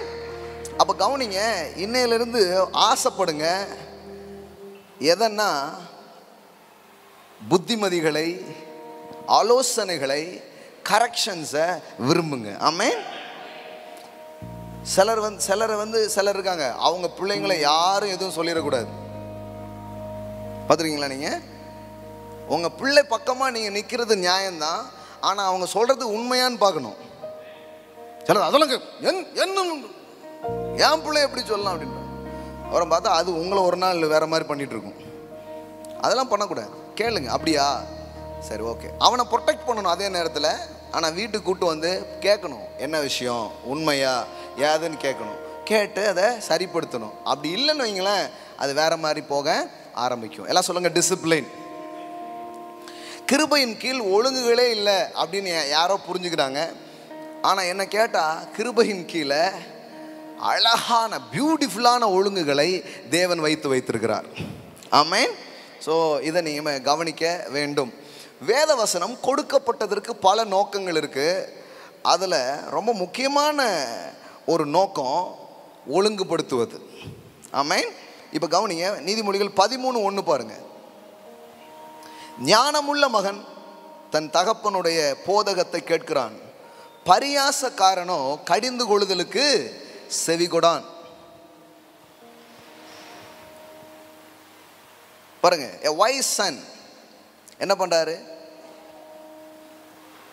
accepts his father's discipline and instruction. திரும்பவும் அந்த வார்த்தை வருது பாருங்க, டிசிப்ளின். அந்த வார்த்தை திரும்ப திரும்ப வருது. போதகத்தை அப்படின்னு தமிழில் வருது, ஆங்கிலத்தில் எப்படி வருது? கடிந்து கொள்ளுதல் அப்படின்னு ஒரு வார்த்தை இருக்கு பாருங்க. அதுக்கு பேரே என்னதுதான்? டிசிப்ளின். நம்ம அந்த கடிந்து கொள்ளுதல்னா நமக்கு புரிய மாட்டேங்குது. அது என்ன கடிந்து கொள்ளுதல்? இப்போ பல்ல கொடுத்துக்கிட்டே இப்படி பேசுவாங்க போல அப்படின்னு நினச்சிக்கிறாங்க. கடிந்து கொள்ளுதல்னா டிசிப்ளின் பண்ணுறது, ஒழுங்குபடுத்துறது. ஆமென். இப்போ நம்ம சபைக்கு இப்போ இங்கே கொஞ்சம் இடம், அங்கே கொஞ்சம் இடம்லாம் இருக்குது. வழக்கமாக பார்த்தீங்கன்னா கார் எங்கே வேணாலும் நுப்பாட்டிக்கும். அங்கே இடம் நிறைய இடம் இருக்குது, அங்கே என்ன பண்ணிக்கிறோம், நுப்பாட்டிக்கிறோம். ஆனால் இப்போ இந்த மீட்டிங் டைமில் என்ன பண்ணோம், அதுக்குன்னு சில வாலண்டியர்ஸ் எல்லாம் வச்சு இங்கே ஸ்கூட்டர்லாம் எங்கே விடுங்க, பெரிய காரெலாம் எங்கே விடுங்கன்னு பண்ணுறோம். ஏன் அதை ஏன் முதல்ல பண்ணல? ஆரம்பத்தில் ஒரு லெவலில் ஒரு பிளெஸ்ஸிங்ஸில் வாக் பண்ணும்போது ஒன்றும் பெருசாக தேவைப்படாது. ஆனால் வளர்ச்சின்னு போகும்போது கண்டிப்பாக டிசிப்ளின் தேவை, கண்டிப்பாக ஒழுங்கு தேவை. ஆமென். அப்போது இன்றைக்கி ஒரு முக்கியமான காரியத்தை உங்கள் மனதில் வைங்க. கர்த்தர் இந்த ஆண்டு உங்கள் தொழிலாக இருக்கலாம், உங்கள் ஆவிக்குரிய வாழ்க்கையாக இருக்கலாம், எல்லாத்தையும் இன்னொரு லெவலுக்கு கூட்டு போக போகிறாரு. அதுக்கு முக்கியமான கீயே உங்களை ஒழுங்குபடுத்தி கொள்ளுதல், கடிந்து கொள்ளுதலுக்கும் அறிவுறுத்தலுக்கும் செவி சாய்க்கிற ஒரு இருதயம் உங்களுக்கு உண்டாவது. ஆமென். ஸோ ஆண்டவர்கிட்ட அதுக்கு உங்கள் ஹார்ட்டை நீங்கள் இது பண்ண ஆரம்பிங்க. முன்னாடி இந்த என்னதான் சொன்னாலும் அதை கேட்குற ஒரு இருதயமே நமக்கு கிடையாது. ஆனால் கிருபையின் கீழே என்ன உண்டாயிருக்குதுன்னா, கடவுள் ஒரு புது இருதயத்தையும் ஒரு புது ஆவியையும் நமக்கு தந்திருக்கிறார். ஆமென். எல்லாம் சொல்லுங்க, நியூ ஹார்ட், நியூ ஸ்பிரிட். ஆமென். கல்லான இதயத்தை எடுத்து எதை கொடுத்துருக்கிறாரு? சதையான இருதயத்தை உள்ள கொடுத்துருக்கிறாரு. அது மாதிரி உங்களுக்குள்ளே குமாரனின் ஆவியை அவர் கொடுத்திருக்கிறார். ஆமென். எல்லாம் சொல்லுங்க, sonship, the spirit of sonship. ஒரு குமாரனுக்குள்ள இருக்கிற ஆவியை தேவன் என்ன பண்ணியிருக்கிறார்? இப்போ உங்களுக்குள்ள தந்திருக்கிறார். இன்னும் சொல்ல போனா கீழ்ப்படிஞ்சா ஆசீர்வாதம் அப்படி இல்லை, கீழ்ப்படிதலே ஒரு ஆசீர்வாதம். இது எத்தனை பேர் புரிஞ்சு? அதாவது நீ கீழ்ப்படி உனக்கு ஆசீர்வாதம் அப்படி நீங்கள் கேட்டே இருந்திருப்பீங்க. ஆனால் அப்படி இல்லைங்க. அதை தாண்டி நான் சொல்கிறேன், இந்த கீழ்ப்படிய முடியுது, அதுவே ஒரு பிளெஸ்ஸிங்ஸ், அதுவே ஒரு பிளெஸ்ஸிங்ஸுங்க. ஏன்னா சும்மா சாதாரணமாக யாராலும் கீழ்ப்படிய முடியாது. ஏன்னா எம்புட்டு வேறோ சொல்லியிருக்காங்க, நம்ம தெரிஞ்சிட்டோமா என்ன? சில மீட்டிங்ஸ்லாம் போனால் சில இடத்துல சில பேர்லாம் பார்த்தீங்கன்னா அவங்க பார்த்தாலே தெரியும், தம்பி நாங்கள் தமிழ்நாட்டில் எல்லாரும் பிரசங்கத்தையும் கேட்டாச்சு, திருத்திருவியா என்ன நீ? டிஜிஎஸ், பால் தினகரன், மோகன்சி இவங்கெல்லாம் சொல்லி எல்லாம் பெரிய பெரிய ஆட்கள்லாம் கேட்டாச்சு. அப்படி மாதிரியே இருக்கவங்கள பார்த்தா நான்லாம் அவங்கள பார்க்காம ஆவியானவரே இது உங்கள் வேலை, நீங்கள் பாருங்கள் அப்படின்ட்டு பேசிகிட்டு இருப்பேன். கீழ்ப்படி, அதாவது கீழ்ப்படிய முடியுதுன்னு வைங்களேன். முன்னாடி நமக்குள்ள கீழ்ப்படியாமையின் ஆவி வேலை செஞ்சிச்சு பாருங்க. கீழ்ப்படியாமைங்கிறது ஒரு ஸ்பிரிட்டு, அது வரவே வராது. வேணுக்குன்னே ஆப்போசிட்டாக பண்ணுவாங்க. பார்த்துருக்கீங்களா நீங்கள்? குழந்தையிலேருந்து நீங்கள் இதை பார்க்கலாம். நீங்கள் என்ன சொன்னீங்களோ அதுக்கு ஆப்போசிட்டாக சொல்லணும். நீங்கள் சொல்லி நான் செய்யணுமா? இதுதான் இது வேலை பார்க்குது பாருங்கள், உள்ள வேலை பார்க்குது பெருசாக. அப்பெல்லாம் யார் பேச்சு நம்ம கேட்க முடியாது. இந்த மாதிரி வருது பாருங்க. இதெல்லாம் தான் இந்த இது முரட்டாட்டம், ஒரு கீழ்ப்படியாமல் போகிறது. இதெல்லாம் நம்ம நினைக்கிறோம் இதெல்லாம் ஒரு பெரிய இது அப்படின்ட்டு. சில பேர்லாம் பாருங்க, இப்படி கீழ்ப்படியாமல் இருக்குதுன்னு சொல்லி அதுக்காக ஜோம் பண்ணணும், அந்த பிள்ளைய ஒழுங்காக கொண்டு வரணும்னு இருக்காது. அவன் தாத்தா மாதிரியே பண்ணிதான் பாருங்க அப்படிங்கிறது. அது பெருமை. நான் பார்க்குறேன், அன்றைக்கி ஒரு பையன் பயங்கரமாக கெட்ட வார்த்தை பேசிகிட்டு இருக்கான், அவங்க பாட்டி உட்காந்து சந்தோஷப்படுது. பாருங்க, அவங்க தாத்தா மாதிரியே அப்படியே இருக்கான், பச்சை பச்சையாக பேசுகிறான் பாருங்க அவர் தாத்தா மாதிரி அப்படி. அப்புறம் உங்களை பச்சை பச்சையாக கேட்டுருவான் பார்த்துக்கோங்க. என்ன சொல்கிறதுனே தெரியல பாருங்க சில நேரம். ஆமாம், சில நேரம் கொஞ்சம் மலையிலையாக பண்ணும்போது கொஞ்சம் சந்தோஷப்பட்டுக்கிறது தான். ஆனால் கொஞ்சம் வளர வளர சொல்லி கொடுக்கணும். ஆமேன்.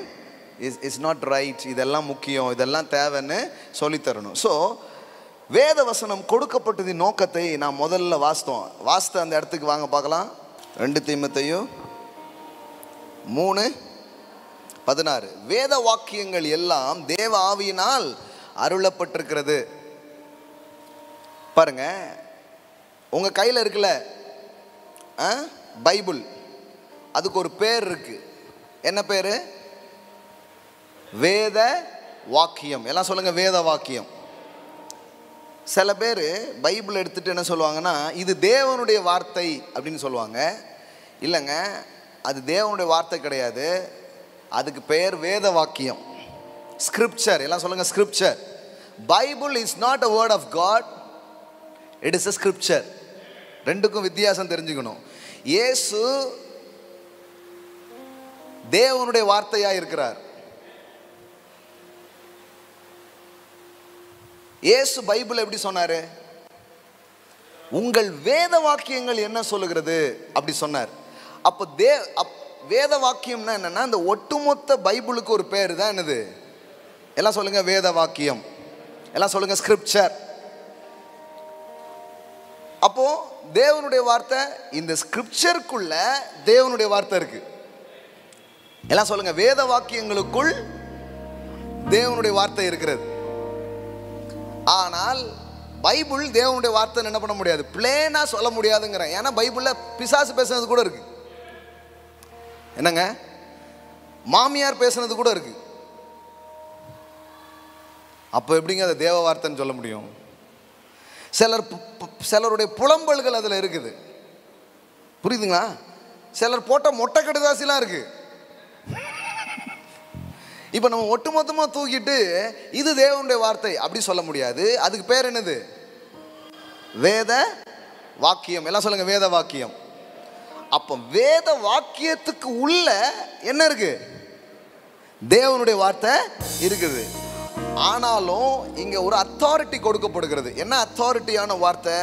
வேத வாக்கியங்கள் எல்லாம் தேவ ஆவியினால் அருளப்பட்டிருக்கிறது. அப்படின்னா என்ன அர்த்தம்னா, அதுல தேவன் பேசுனதை மட்டும் ஆவியானவர் பதிவு பண்ணி வைக்கல, நிறைய காரியங்களை பதிவு பண்ணி வச்சிருந்தாலும் எல்லாமே, எல்லாம் சொல்லுங்க, எல்லாமே. சில சொல்லுவாங்க இதை மட்டும் தான் நாங்கள் நம்புகிறோம், இதை நாங்கள் நம்பலை அப்படி சொல்லுவாங்க. அப்படி கிடையாது, எல்லாமே தேவ ஆவியினால் அருளப்பட்டிருக்கிறது. ஆமென். சரி, இப்போ கவனிங்க, ஏன் கொடுக்கப்பட்டிருக்கிறது? கொடுக்கப்பட்டிருக்கிறதுங்கிறது நமக்கு தெரியுது. உங்களுக்கு தெரியும்ல, பைபிள் எப்படி வந்துச்சுன்னு உங்களுக்கு தெரியுமா? ஃபர்ஸ்ட் இந்த வேதாகமத்தின் வரலாறு நமக்கு தெரியணும். இந்த பைபிள் எப்படி வந்துச்சு? சில மதத்தில் சில புத்தகங்கள் எப்படி வந்ததுன்னு நினைக்கிறாங்கன்னா, டப்புன்னு ஹெவன்ல இருந்து விழுந்துடுச்சு அப்படின்னு நினைக்கிறாங்க. அப்படி பைபிள் வரல. இல்லைன்னா அப்படியே உள்ள வந்து இப்படி ஒருத்தர் வந்து இப்போ வந்து குரான் எப்படி எழுதப்பட்டது அப்படின்னு தெரியும், அந்த வரலாறு தெரியுமா உங்களுக்கு? அப்படி உள்ள வந்து வந்து இப்படி கட கட கட கடன்னு படிக்கவே தெரியாத ஒருத்தர் எழுதி முடிச்சாச்சு, எழுதியாச்சு. அப்படி வந்து வரல பைபிள். ஹெவன்ல இருந்து விழுந்த ஒரு புக்கோ அப்படியோ கிடையாது. அதாவது நம்ம தேவையில்லாமல் ஒன்றை ட்ரை பண்ணக்கூடாது. அதான் நான் முதல்ல சொல்லிட்டேன், ரியாலிட்டி தான் பவர்ஃபுல். சும்மா கதைலாம் கட்டக்கூடாது. ஒருத்தர் சொல்கிறாரு வந்து இயேசு வந்து பார்த்தீங்கன்னா அந்த சின்ன வயசுலேயே கூட அவர் நிறைய வித்தைகள்லாம் பண்ணிட்டு இருந்தார். இயேசுவை நீங்க பெரிய ஆளாக்காதீங்க, அவர் ஏற்கனவே பெரிய ஆளா இருக்கிறார். இப்படிதான் ஒரு அம்மாவுக்கு வந்து கிணத்துல குடம் காணாம போயிட்டு இயேசு கண்டுபிடிச்சு கொடுத்தாரு. சின்ன வயசுலேயே அம்புட்டு வேலை பார்த்தவராக இருந்தார். இப்போ நமக்கு சில பேருக்கு அதை கேட்கும்போது,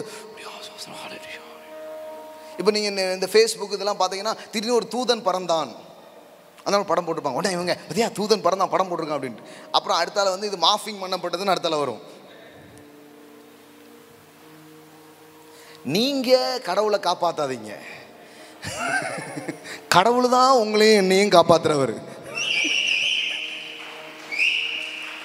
நீங்கள் அவரை ஒன்றும் பெரிய ஆள் ஆக்காதீங்க. அதாவது இல்லைன்னு எதுக்கு இல்லாதெல்லாம் சொல்லிட்டு நம்ம ஆட்கள் பாருங்களா, உடனே அது படப்படன்னு அதை 100 பேருக்கு அனுப்பிடுறது. அவசரப்படாதீங்க. இயேசு செய்த முதல் அற்புதம் கானா ஊர் கல்யாணம் அப்படின்னு பைபிளில் அவ்வளோ தெளிவாக சொன்னதுக்கு அப்புறமும் அவர் சின்ன வயசுலேயே அந்த இதெல்லாம் செம்பு கண்டுபிடிச்சி கொடுத்தாரு எல்லாம் தேவையில்லை பாருங்க, எல்லாம் பண்ணக்கூடாது.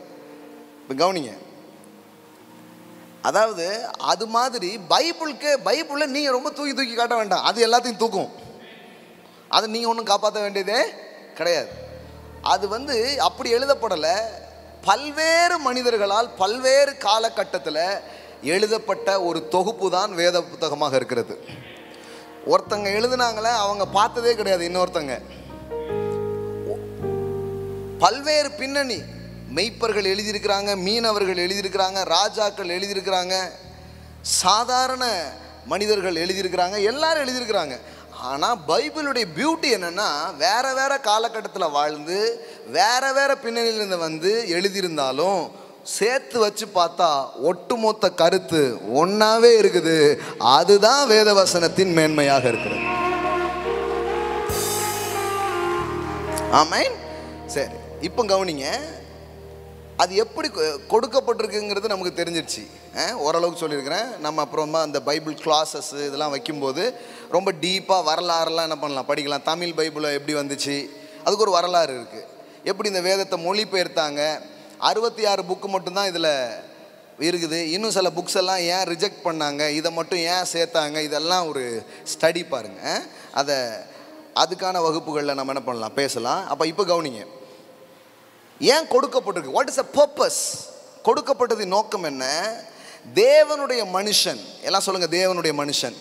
நீங்களாம் யாரு? தேவனுடைய மனுஷன். நாம வழக்கமாக தேவனுடைய மனுஷன் யாரை சொல்கிறோம்? மைக் பிடிச்சிட்டு முன்னாடி இருக்கவங்களை பார்த்து தேவ மனிதன். அப்போ நீங்களாம் யாரு? அங்கே பாருங்க, தேவனுடைய மனுஷன் தேறினவனாகவும்னா என்ன? ஒவ்வொரு விசுவாசையும் தேறினவர்களாக இருக்கும்படி. எப்படி வருது பாருங்க, all scripture is God breathed, given by divine inspiration and is profitable for instruction, for conviction, for correction, for training in righteousness. God's will, both publicly and privately behaving honorable with personal integrity and moral courage. எப்படி வருது பாருங்க, தேறினவனாகவும். எல்லாம் சொல்லுங்க, தேறினவனாகவும். இந்த வேத வசனத்தை நீங்க கேட்டே இருக்கும் பொழுது ஒரு வளர்ச்சி, ஒரு தேர்ச்சி நடக்குதான். ஆமென். அதனாலதான் சில இடத்துல இப்ப பாருங்களேன், இப்படி டீச்லாம் பண்ண மாட்டாங்க, சும்மா ஒன்று இது பண்ணி சொல்லி அப்படியே அனுப்பிச்சு விட்ருவாங்க. அதனால தான் அப்படியே உட்காந்துருப்பாங்க. இது அந்த மாதிரி இடம் கிடையாது. we are going to teach certain things. ஆமென். உங்களை வேத வசனத்தை போதித்து அதன் ஆழங்களுக்குள்ள உங்களை நடத்தி அதன் மூலம் உண்டாகிற பலனை நீங்கள் என்ன பண்ணணும், பார்க்கணும். பாருங்க, அப்போ கவனிங்க, தேறினவனாகவும் எந்த நற்கிரியையும் செய்ய தகுதி உள்ளவனாகவும் இருக்கும்படியாக. இது உங்களை வளர்த்தெடுத்து எந்த திசையை நோக்கி கடவுளுடைய வார்த்தை கொண்டு போகும்னா, எந்த நற்கிரியும் செய்ய, அதாவது வீட்டை பார்க்கணுன்னாலும் சரி, நாட்டை பார்க்கணுன்னாலும் சரி, அதுக்கு உங்களை தயார்படுத்துகிற ஒரு காரியத்தை தேவனுடைய வார்த்தை சொல்லுது. ஆமென். தலைமை ஏற்கவும் சொல்லி கொடுக்கு, கீழே இறங்கி தரையை தூக்கவும் சொல்லி கொடுக்கு. ஹலோ, எந்த நற்கிரியையும், எல்லாம் சொல்லுங்க, எந்த நற்கிரியையும் செய்யத்தக்க தகுதி உள்ளவனா இருக்கும்படியாக. அப்படின்னா என்ன? வரும்போது பெரிய தகுதியோட, வரும்போது பெரிய பராக்கிரமசாலியா வராம இருக்கலாம். ஆனா இந்த வார்த்தையை கேட்க கேட்க கேட்க தேர்ச்சியும் தகுதியையும் இது உங்களுக்குள் தோற்றுவிக்கக்கூடிய ஒன்றாக இருக்கிறது.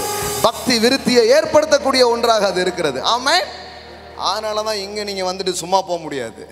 இங்க வர்றீங்கன்னா தேர்ச்சி நடந்தே தீரும். இங்க வர்றீங்கன்னா பயிற்சி நடந்தே தீரும். உங்களுக்குள்ள இருக்கிற பொட்டன்ஷியல், உங்களுக்குள்ள இருக்கிற ஆற்றல், உங்களுக்குள்ள தேவன் வைத்த காரியங்களை தேவ வார்த்தை அடையாளம் காட்டி அது வெளியே கொண்டு வருகிற ஒரு வேலையை அது செய்கிறது. ஆமென். எல்லாம் சொல்லுங்க. எந்த நற்கிரியையும் செய்ய, ஒண்ணுமே செய்யாம இருக்கிற ஒரு ஆளை இது பிடிச்சி என்னன்னாலும் செய்யலாம்டா அப்படி ஆக்குதான். என்னன்னாலும் செய்யற ஒரு ஆளா எப்படி ஆக்குது பாருங்க. அதுக்கு தான் வேதவசனம் கொடுக்கப்பட்டிருக்குது. எந்த நற்கிரியும் செய்ய தகுதி உள்ளவனாய் இருக்கும்படியாக. அப்போ சில குறைகள் இருக்கும். போட்டியோட, பொறாமையோட, எரிச்சலோட, இந்த உலகத்தின் சில தன்மையோட தான் உள்ள வர்றோம். ஆனா இது நம்மளை தகுதிப்படுத்துது. அப்போ கடவுளுடைய வார்த்தை கொடுக்கப்பட்டது உங்களை தகுதியை குறைக்கிறதுக்கு இல்லை, உங்க தகுதியை கூட்டுறதுக்கு. நீங்க உண்மையிலே கடவுளுடைய வார்த்தையை கேட்கிற ஆளா இருக்கிறீங்க, இல்லை கேட்கிற ஒரு இடத்துக்கு போறீங்கன்னா அங்கு தேர்ச்சியும் தகுதி கூட்டலும் நடந்தே தீரும். நடந்தே தீரும். உங்க ஸ்டாண்டர்டை, உங்க குவாலிட்டியை அது இன்க்ரீஸ் பண்ணும். ஆமென். இன்க்ரீஸ் பண்ணும், உங்களை தகுதிப்படுத்தும். அது அதை கேட்கும்போது நமக்கே அப்படி வாழணுங்கிற எண்ணம், அப்படி இருக்கணுங்கிற ஒரு ஆசை. சேச்சே இந்த குப்பெல்லாம் நமக்கு தேவையில்லை, நம்ம அப்படி போகணுங்கிற ஒரு எண்ணத்தை அது தருது. அது ஒரு மனுஷனுடைய வார்த்தைகளுக்கு அவ்வளோ வலிமை கிடையாது. அது தேவ வார்த்தைக்கு அந்த வலிமை இருக்கிறது. அதனால தான் இயேசு சொன்னார், என்னுடைய உபதேசத்தினாலே நீங்கள் சுத்தமாக இருக்கிறீர்கள் அப்படின்னு சொன்னார். காட்ஸ் வேர்ட் வந்து உங்க மேல விழ விழ ஆவியானவர் உங்க இருதயத்தில் கிரியை செய்ய தகுதியே இல்லாமல் இருப்போம். இப்போ தகுதியாக்குது, தகுதியாக்குது. எந்த அளவுக்கு ஆக்கும்னா, எந்த நற்கிரியையும் செய்ய, என்ன வார்த்தை பாருங்க அது, எந்த நற்கிரியையும் செய்ய தகுதியுள்ளவனாய் இருக்கும்படியாக அது உங்களை அப்படி மாத்துதான். அர்த்தல பாருங்க. அந்த ஒரு வார்த்தை அவ்வளோ ஆழமா இருக்கு. அவைகள் உபதேசத்திற்கும், so that man of God may be complete and proficient. பாருங்க, இது வந்து இந்த எப்பவுமே இங்கிலீஷில் பின்னாடி வரும் பாருங்க. தமிழில் முன்னாடி வர்றது, இங்கிலீஷில் பின்னாடி வரும். நான் முன்னாடி தேடிட்டேன், ஆனால் பின்னாடி தான் வருது பாருங்க. என்ன வருது பாருங்க? equipped for every good works. எல்லாம் சொல்லுங்க, equipped. equipped for every good works. அதாவது என்ன காரியத்தையும் செய்ய உங்களை எக்யூப் பண்ணுது, உங்களுக்கு பயிற்சி அளிக்குதான். For every good work. That is the word of God. That is a purpose. That is the purpose of scripture.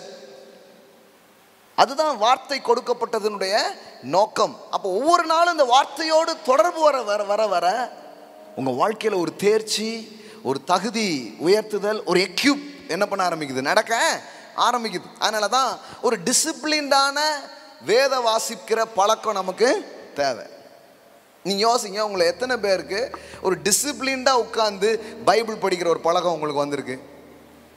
இல்லைங்க, நாங்கள் இப்போ கிருபையை கேட்டதுனால அப்படின்னீங்கன்னா, நீங்கள் எந்த கிருபையை கேட்டீங்கன்னு நான் மறுபடியும் உங்கள்கிட்ட கேட்க வேண்டியது இருக்கும்.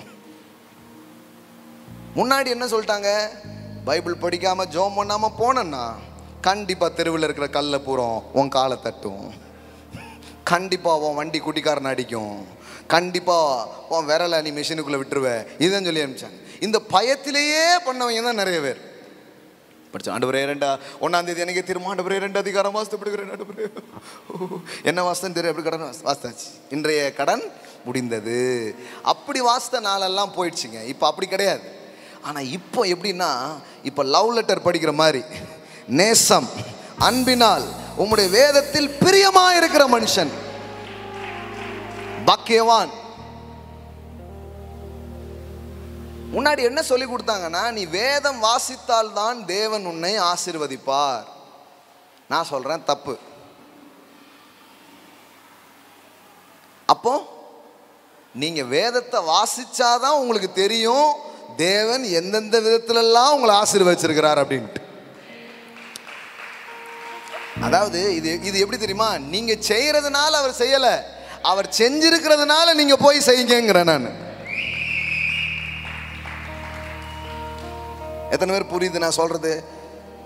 நான் ரொம்ப ஸ்பீடாகவும் போக முடிய மாட்டேங்குது, அது மாதிரி ரொம்ப ஸ்லோவாகவும் போக முடியாது. பாருங்களேன், எந்த வாரமும் நான் சொல்ல வந்ததை சொன்னதே கிடையாது. அந்த நாள் என்னைக்கு வரும்னு தான் எனக்கு தெரியல. இது வரைக்கும் ஃபவுண்டேஷன் கட்டிக்கிட்டு இருக்கிறேன், இன்னும் போகவே இல்லை. பாருங்க, அந்த நாள் மிக சமீபமே. போய் பாருங்க பாருங்க, இப்ப பாட்டு பாடுறேன்னு பாருங்க.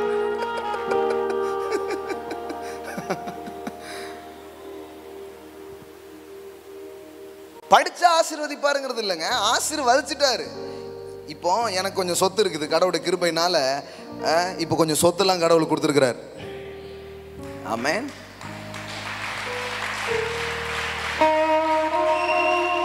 கடவுள் கொடுத்த ஆசீர்வாதம். சிலர் வார்த்தையினால பிளஸ் பண்ணப்பட்டு அப்படி லேண்டெல்லாம் கிஃப்ட் பண்ணிட்டு போகிறாங்க. ஆமென். ஆமாம். ஸோ லேண்ட்லாம் வந்திருக்குது. இப்போ நான் லேண்ட் வந்திருக்குன்னு தூக்கி வைக்கல. லேண்ட் வந்ததை போய் படித்து விவரமாக, யாருக்கு தெரியும், சாமனனுக்கு, ரவி பிரதருக்கெல்லாம் கூப்பிட்டு காமிச்சு எங்கே இருக்குன்னு போய் லேண்ட்லாம் போய் லேண்ட்லலாம் போய் கால் வச்சு பார்த்துட்டு, நம்ம லேண்ட் இதுக்கப்புறம் எங்கே இருக்குதா, இங்கே தான் இருக்கா, நம்பர் போடுங்க, ஃபென்சிங் போடுங்க, இதெல்லாம் பாருங்கள் அப்படின்னு பத்திரத்தை படித்து என்ன பண்ணியாச்சு, தெரிஞ்சுட்டு வர்றோம். இப்போ எனக்குரியதாக அது இருந்தாலும் நான் போய் வாசித்து என்ன இருக்குது எவ்வளவு இருக்குன்னு தெரிஞ்சாதான் அதை அனுபவிக்க முடியும். அது மாதிரி பைபிள் படித்த ஆசீர்வாதங்கிறது இல்லை, ஆசீர்வாதம் ஏற்கனவே கொடுத்துட்டாரு. ஆனால் நீங்கள் திறந்து படித்தாதான் அதனுடைய மேனிஃபெஸ்டேஷனை, அதனுடைய வெளிப்பாடை உங்களால் பார்க்க முடியும். காலையில் எழுந்திரிச்சு மண்டையை சொரிஞ்சுக்கிட்டு நாள் முழுவதும் வேஸ்ட் பண்ணிவிட்டு கொஞ்ச நேரம் சீரியலை பார்த்துட்டு அப்படியே செலவு பண்ணிங்கன்னா நீங்கள் கிருபையின் கீழே இருந்தாலும் ஆசீர்வாதத்தை பார்க்க மாட்டீங்க. அதான் சொல்கிறேன்ல, ஒரு காமன் லெவல் ஆஃப் பிளெஸிங்ஸை நீங்கள் பார்ப்பீங்க, ஆனால் ரேடிக்கலான வேலை நீங்கள் பார்க்கவே முடியாது. ரேடிக்கலான வேலை எப்போ பார்ப்பீங்கன்னா, புள்ள மாதிரி ஆஃபீஸ் கணக்கு என்ன, அக்கௌண்ட் என்ன, சொத்து என்ன, அப்படி தேடுற மாதிரி வந்தீங்கன்னா காரியங்கள் வெளிப்படுறத பார்க்க ஆரம்பிப்பீங்க. ஆமென். ஸோ நான் உங்களுக்கு சொல்கிறேன், நான் இந்த இடத்துல இருக்க பிள்ளைங்க ஒரு டிசிப்ளினான இருக்கணும். காலையோ முன்னாடி என்னன்னா காலையில் படிக்கலன்னா, இப்போ நம்ம கிரேஸ் சொல்கிறோம், காலைல படிக்கலன்னா பிரதர் மத்தியானமாவது படிங்க, அப்புறம் மத்தியானம் முடியல, மத்தியானம் படிக்கலாம் பிரதர், ராத்திரியாவது படிங்க, கடைசியில் படிக்கலைன்னா பிரதர் விடுங்க. இப்படி ஆயிடுச்சு.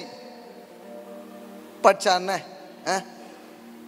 அப்படிங்கிற மாதிரி ஆயிடுச்சு. No no no, that's not right. இயேசுதான் கிருபை. அவரே பைபிளை எடுத்து வேத வாக்கியங்களை தேடி தம்மை பற்றிய இடத்தை அவர் தேடி வாசித்தார் என்று எழுதப்பட்டிருக்கிறது.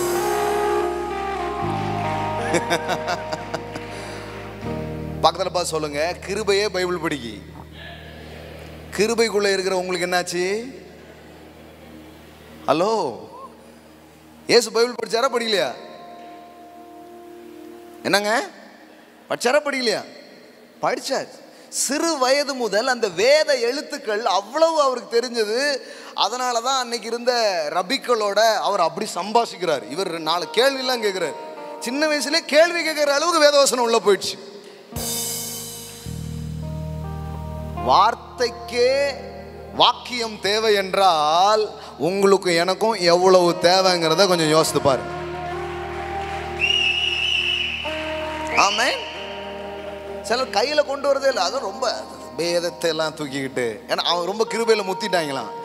நீங்கள் முத்திட்டீங்க, ஆனால் அது கிருபையிலன்னு நான் சொல்ல மாட்டேன், வேற ஏதோ முத்திடுச்சு. ஆமாம். டேக் யுவர் பைபிள், அழகாக எடுத்துட்டு வாங்க, படிங்க, நல்லா எடுத்து பாருங்க. தினந்தோறும் அதை ஒழுங்காக செய்ய ஆரம்பிங்க. தினந்தோறும் ஒழுங்கும் கிரமமாக அதை செய்ய ஆரம்பிங்க. ஆமென். Thank you brother.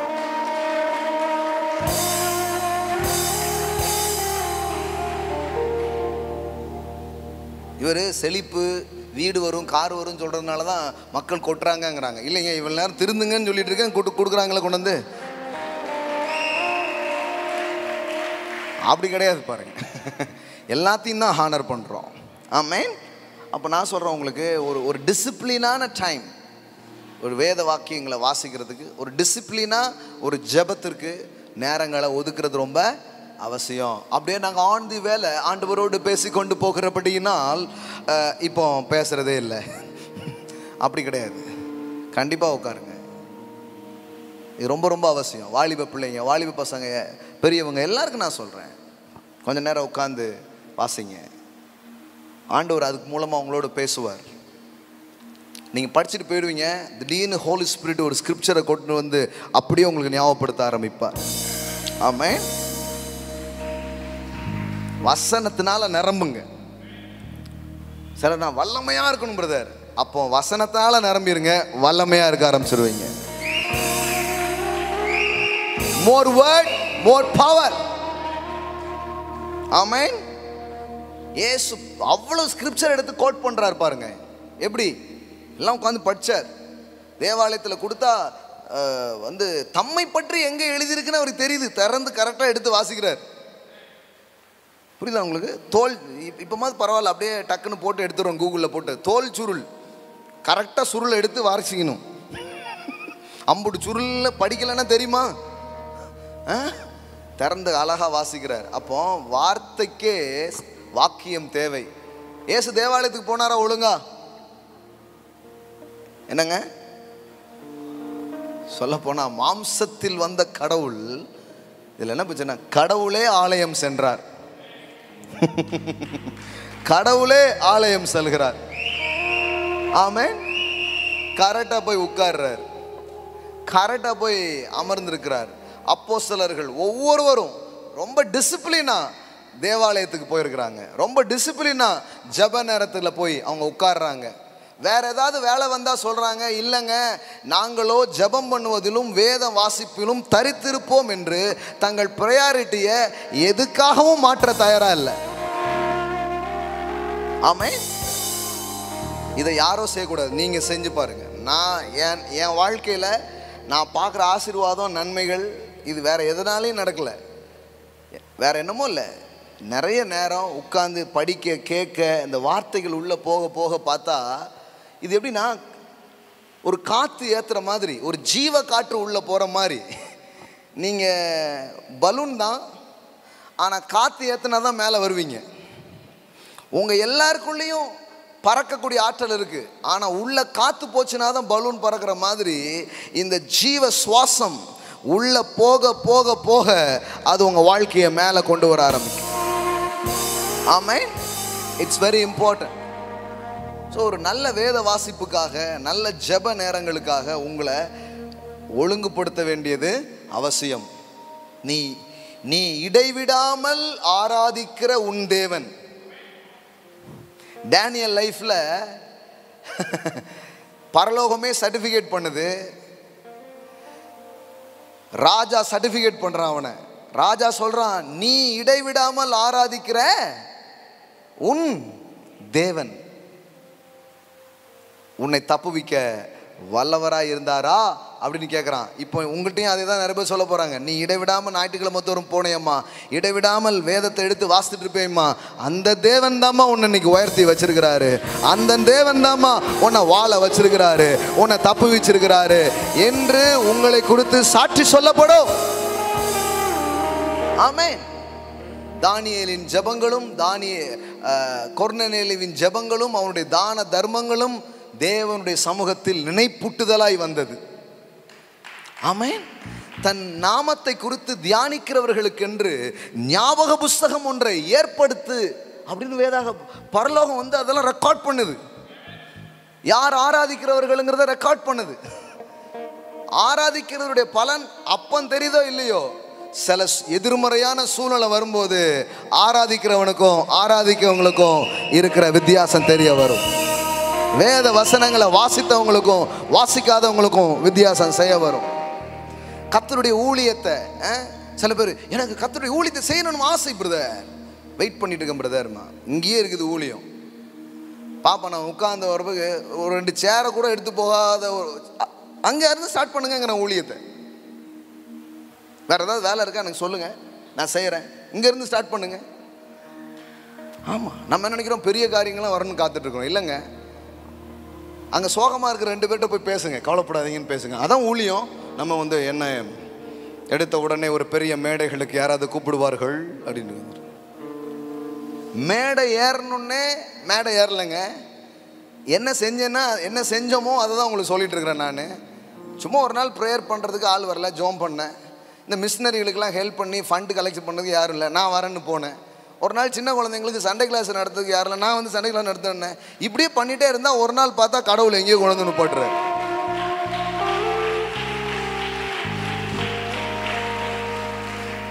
நீங்கள் ஒன்றும் வாய்ப்புக்காக தேடாதீங்க. வாய்ப்பு உங்கள் கண்ணு முன்னாடியே இருக்குது, ஊழியம் உங்கள் கண்ணு முன்னாடியே இருக்குது. ஆமாம், எல்லாத்துக்கும் தான் நான் சொல்கிறேன். நான் இங்கே இருக்கிற யாரோ ஒருத்தருக்காக போய் உங்களுக்காக ஒரு ஜோம் பண்ணுறேன்னு ஜோம் பண்ணுங்க. பலகீனமாக இருக்கிற ஒருத்தரை பலப்படுத்துங்க. அப்படி செய்ய ஆரம்பிங்க. கத்துறதை கனம் பண்ணிட்டு இருப்பார், கனம் பண்ணிட்டே இருப்பார். உங்களை நம்பி திரளான இடங்களை, பணங்களை, ஜனங்களை அவர் கொடுப்பார்.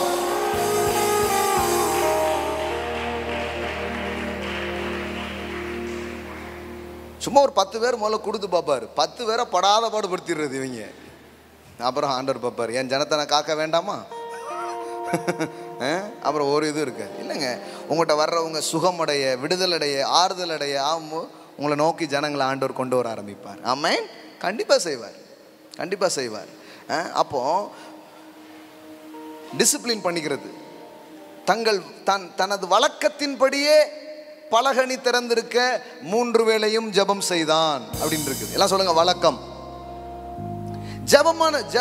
ஜெப வேலையாகிய இத்தனாம் மணி நேரத்தில் அவர்கள் ஜெபாலயத்திற்கு போனார்கள் அப்படி வருது. அப்படின்னா என்ன? எல்லாமே டிசிப்ளின். எல்லாம் சொல்லுங்க, டிசிப்ளின். ஆலயத்துக்கு வருவது, வேதத்தை வாசிப்பது, இன்னும் சில வாரங்கள்லாம் சொன்னேன் கொடுத்தலை குறித்து ஒரு டிசிப்ளின். ஆமென். இதெல்லாம் ரொம்ப முக்கியம். நான் சொல்கிறேன், பலிபீடத்தை மட்டும் கொஞ்சம் செப்பனிட்டு பாருங்க, இறங்காத அக்னிலாம் இறங்க ஆரம்பிக்கும். இறங்காத அக்னிலாம் இறங்க ஆரம்பிக்கும். இதுவரை வெளிப்படாத ஆசீர்வாதம்லாம் வெளிப்படும். இதுவரை ஊற்றப்படாத ராடிக்கல் திங்ஸ் உங்க வாழ்க்கையில் நடக்கிறது நீங்க பார்க்க ஆரம்பிப்பீங்க. ஆமென்.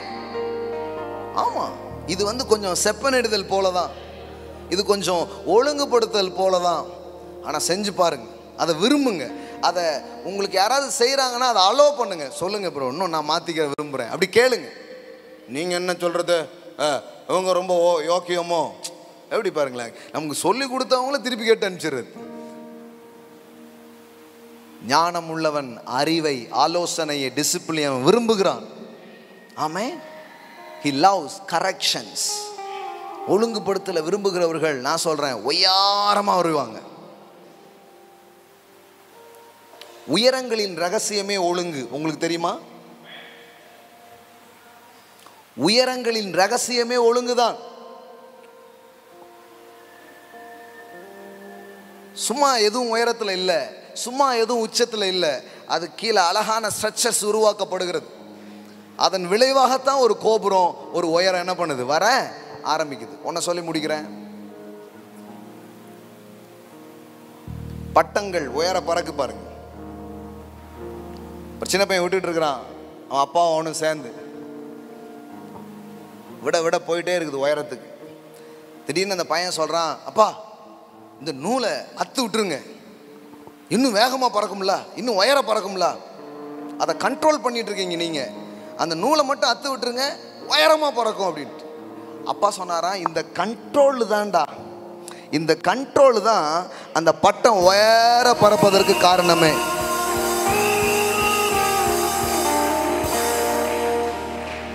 சும்மா சொல்லாதீங்க, இது வந்து அதை தடுத்துக்கிட்டு இருக்கு. இப்போ நீங்க டிசிப்ளின் பண்ணி பாருங்க. சில சொல்லுவாங்க, அதெல்லாம் அப்படிம்பாங்க. அவங்களுக்கு தெரியுது. உடனே அப்பா என்ன பண்ணாரு, அப்படியே அதை அத்து அப்படியே விட்டாராம். கடைசியில் பறந்துட்டு இருந்த பட்டம் சயன்னு இறங்கி டக்குன்னு ஒரு முள்ளில் போய் விழுந்துச்சான். அப்போ தான் யோசித்தான், ஓஹோ இந்த ஒழுங்கு என்பது, இந்த நூலுங்கிறது அதை கட்டுப்படுத்த அல்ல, இந்த கட்டுப்பாடு தான் அதை உயர பறப்பதற்கு காரணங்களாக மாறுது. ஆமென். இன்னொன்று, எத்தனையோ காரியங்களை உங்களை ஒழுங்குபடுத்துறதுக்கு காரியங்களை செய்யலாம். நீங்கள் மட்டும் அலோவ் பண்ணீங்கன்னா, நீங்கள் மட்டும் எஸ் சொன்னீங்கன்னா, நிறைய விதத்தில் ஒழுங்குபடுத்தி இங்கே ஒவ்வொருத்தரையும் வேற மாதிரி உட்கார வைக்க முடியும். ஆமென். ஹல்லேலூயா. எழுந்து நிற்போம். Thank you Jesus, thank you Jesus. I want to read one scripture finally. அப்படி இருந்த இடத்துல எழுந்து நிற்கலாம். இது ஆண்டவர் தரும் ஒரு ஆசீர்வாதம். இது கிருபையின் கீழ் உண்டாகும் ஒரு பலன், பலனாக அது இருக்கிறது. இன்னைக்கு நமக்கு தெரியும் இயேசு கிறிஸ்துவின் நாமம் எல்லா நாமத்திலும் மேலான நாமமாக அது இருக்கிறது. இன்னைக்கு அந்த நாமத்தை சொன்னால் நோய் சுகமாகுது, பேய் ஓடுது, பரலோகம் மரியாதை செய்து, பாதாளம் நடுநடுங்குது, பூலோகம் தன் முழங்கால்களை முடக்குது. அவ்வளோ ஒரு அற்புதமான நாமம். ஆனால் வேதவசனம் இவ்விதமாய் சொல்லுகிறது. பிலிப்பியர் 2வது அதிகாரம் 6வது வசனத்திலிருந்து பாருங்க. அவர் தேவனுடைய ரூபமாயிருந்தும் தேவனுக்கு சமமாய் இருப்பதை கொள்ளையாடின பொருளாக எண்ணாமல் தம்மை தாமே வெறுமையாக்கி அடிமையின் ரூபம் எடுத்து மனுஷ சாயலானார். அவர் மனுஷ ரூபமாய் காணப்பட்டு மரண பரியந்தம், அதாவது சிலுவையின் மரண பரியந்தமும் கீழ்ப்படிந்தவராகி தம்மை தாமே தாழ்த்தினார். பாருங்க, எவ்வளோ சர்வ் பண்ணுமோ அவ்வளோ சர்வ் பண்றார், எவ்வளோ இறங்கணுமோ அவ்வளோ இறங்குறார். சிலுவையின் மரண பரியந்தம் கீழ்ப்படிந்தவராகி தம்மை தாமே தாழ்த்தினார். ஆதலால் தேவன் எல்லாவற்றுக்கும் மேலாக அவரை உயர்த்தி இயேசுவின் நாமத்தில் வானோர் பூதலத்தோர் பூமியின் கீழானுடைய முழங்கால்கள் யாவும் முடங்கும்படிக்கும். ஆமென். பிதாவாகிய தேவனுக்கு மகிமையாக இயேசு கிறிஸ்து கர்த்தர் என்று நாவுகள் யாவும் அறிக்கை பண்ணும்படிக்கும் எல்லா நாமத்திற்கும் மேலான நாமத்தை அவருக்கு தந்தருளினார். ஆமென். எல்லாம் சொல்லுங்க. அவரை மாதிரி கீழ்ப்படிஞ்ச ஆளும் கிடையாது, அவரை மாதிரி உயர்த்தப்பட்ட ஆளும் கிடையாது. ஆமென். மரண பரியந்தம் கீழ்ப்படிந்தவராகி, ஒரு அடிமை, தேவகுமாரன் தான், ஆனா ஒரு அடிமை மாதிரி இறங்கி காரியங்களை பண்றார். அவ்வளவு சர்வ் பண்றார், அவ்வளவு காரியங்களை பண்றார். நான் சொல்றேன், இந்த சிந்தை, அது அந்த டீச்சிங்ஸ் என்ன தெரியுமா? 5வது வசனம், கிறிஸ்து இயேசுவில் இருந்த சிந்தையே உங்களிலும் இருக்க கடவது. இது இயேசுவுக்குங்க, அப்படி போயிடக்கூடாது.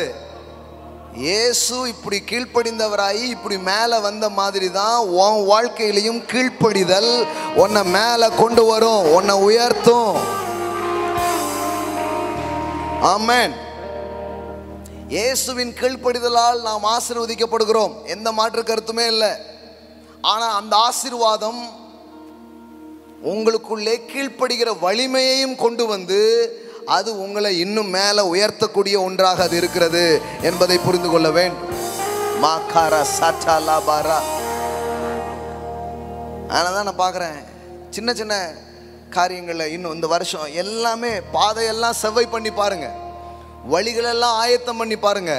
ராஜாவுடைய நன்மையை பெருசா நீங்க பார்க்க ஆரம்பிப்பீங்க. கர்த்தருக்கு வழியை ஆயத்தம் பண்ணுங்கள், கர்த்தருக்கு வழியை ஆயத்தம் பண்ணுங்கள் என்று வனாந்தரத்தில் அல்ல, ஒரு குடோனில் கூப்பிடுகிறவருடைய சத்தத்தை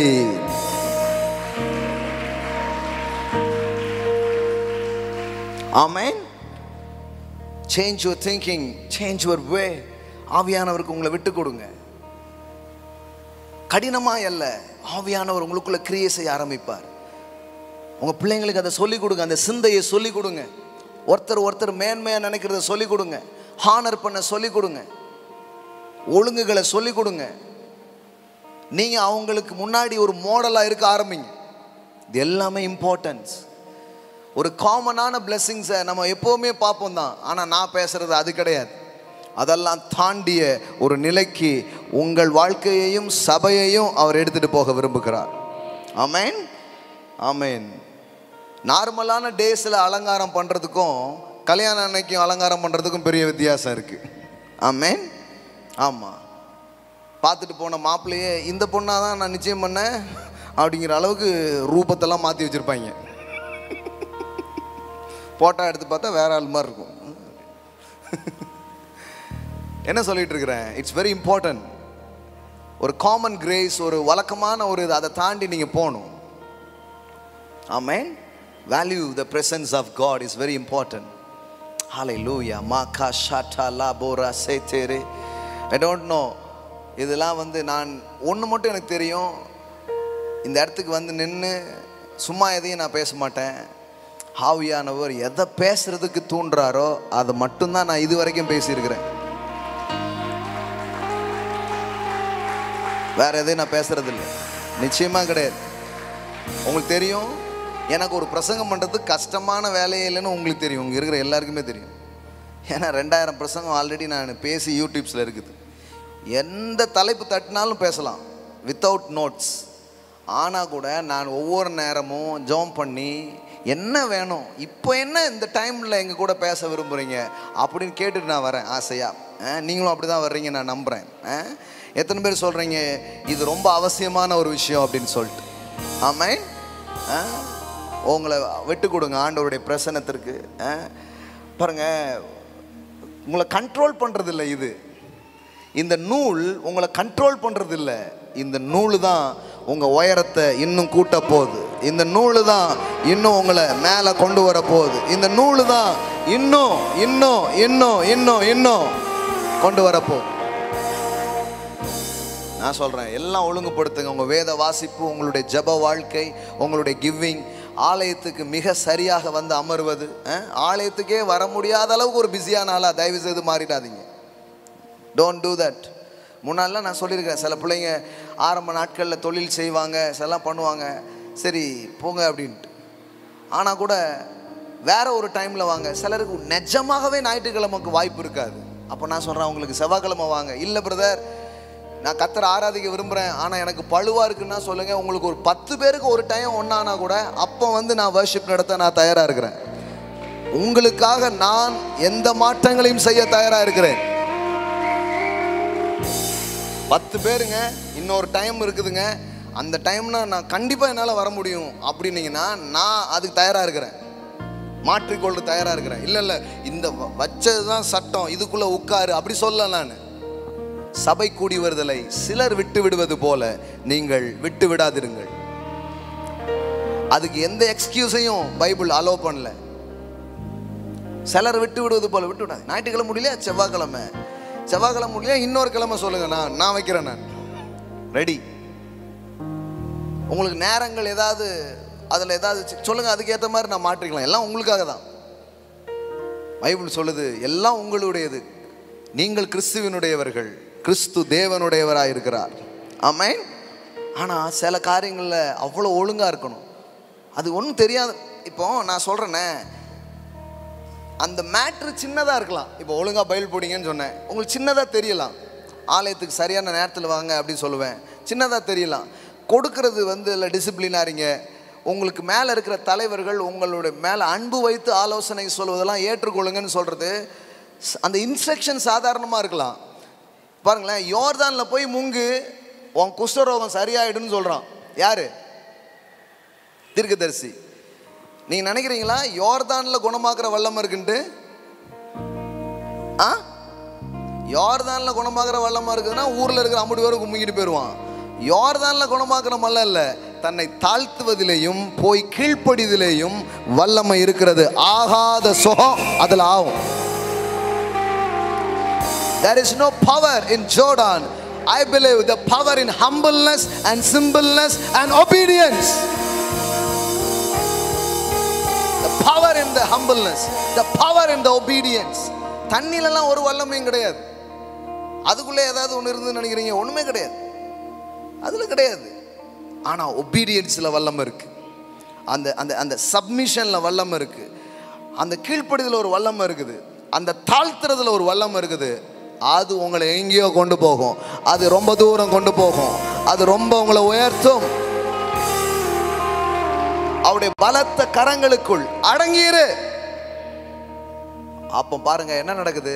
ஏற்ற வேளையில அவர் உங்களை உயர்த்துவார், அவர் உங்களை உயர்த்துவார். Without a submission there is no lift up, there is no promotion. அது இல்லாமல் நடக்குங்கிற நான் மறுபடியும் சொல்கிறேன். இட்ஸ் a common, அது ஒரு லெவலில் தான் நீங்கள் பார்ப்பீங்க. ஆனால் இன்னும் இப்போ சப்மிட் பண்ணி பாருங்க, ஒபே பண்ணி பாருங்க, டிசிப்ளின் பண்ணி பாருங்க. இப்போ இருக்கிறத விட உங்கள் வெற்றி 100 மடங்கு அது அதிகரிக்க ஆரம்பிக்கும். மாகா பாஷா டாடா பாரா மாகா ஷாடா லா காதாரா படலா ரஷா. ஈசாக்கு ஏற்கனவே ஆசீர்வதிக்கப்பட்டவன் தான்.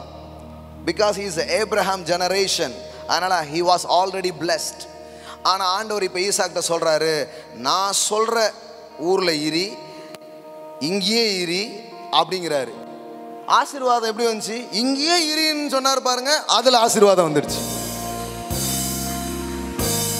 விளந்த விஷயம், விளந்த விஷயம். தண்ணியை கொண்டு வந்து ஊத்துனாங்க பாருங்க, அந்த ஊத்துன தண்ணியில் ஏதாவது இருந்ததுன்னு நினைக்கிறீங்க? ஒன்றுமே கிடையாது. அவர் சொன்னார் என்று செய்தார்களே, அதற்குள்ளே தான் வல்லமை இருக்கிறது.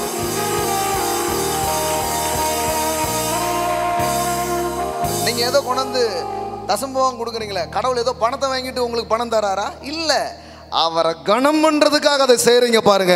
that is the one thing is open heaven. that thing open heaven. அது பரலோகத்தையே திறக்கும் உங்க மேல. ஏன்னா என்னை கணம் பண்ணுகிறவர்களை நான் கணம் பண்ணுவேன். honor the Lord. இதுதான் விஷயம்.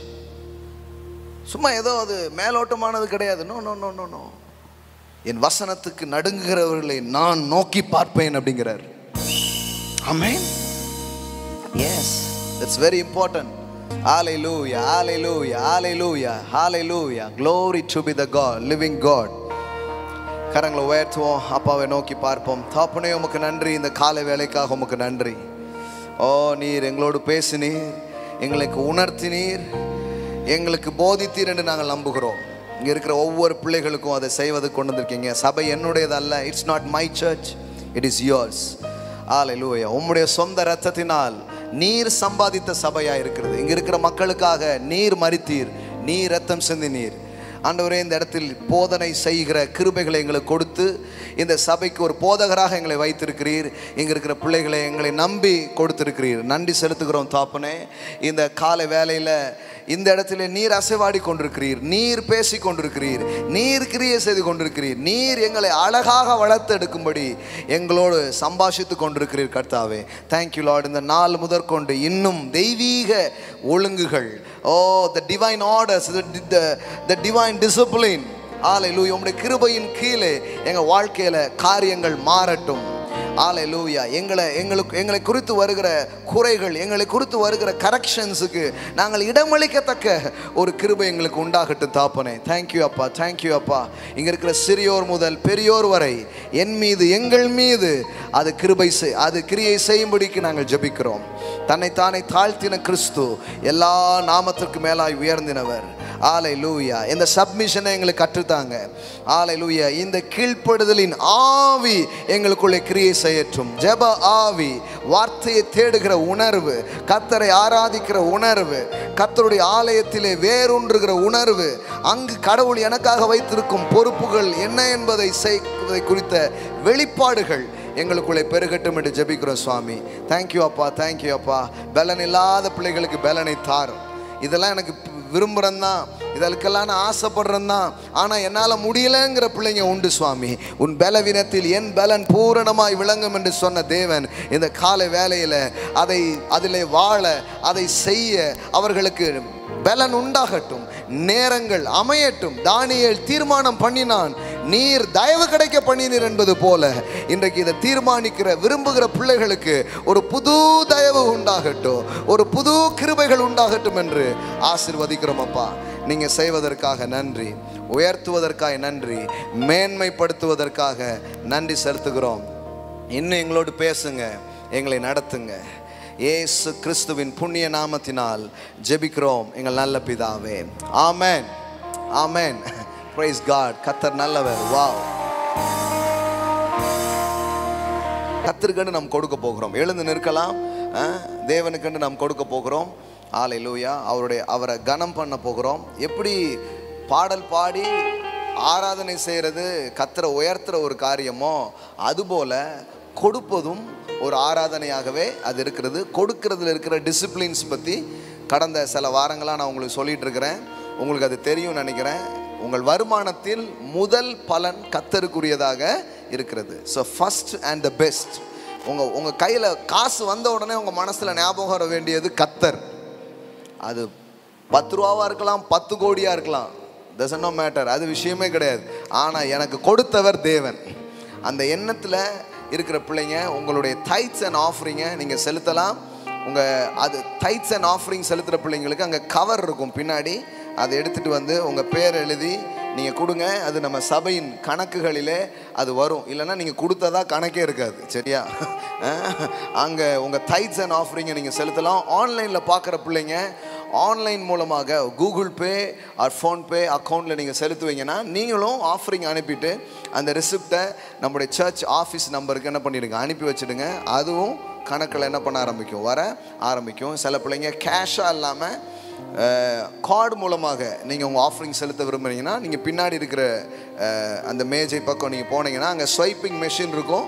அது மூலமாக உங்கள் ஏடிஎம் கார்டு, உங்கள் பேங்க் கார்டு மூலமாக நீங்கள் என்ன பண்ணலாம், ஸ்வைப்பிங் மூலம் ஆஃபரிங்ஸ் என்ன பண்ணலாம், செலுத்தலாம். ஆமென். எத்தனை பேர் சந்தோஷம் ஆண்டவருக்காக கொடுக்கறதுக்கு?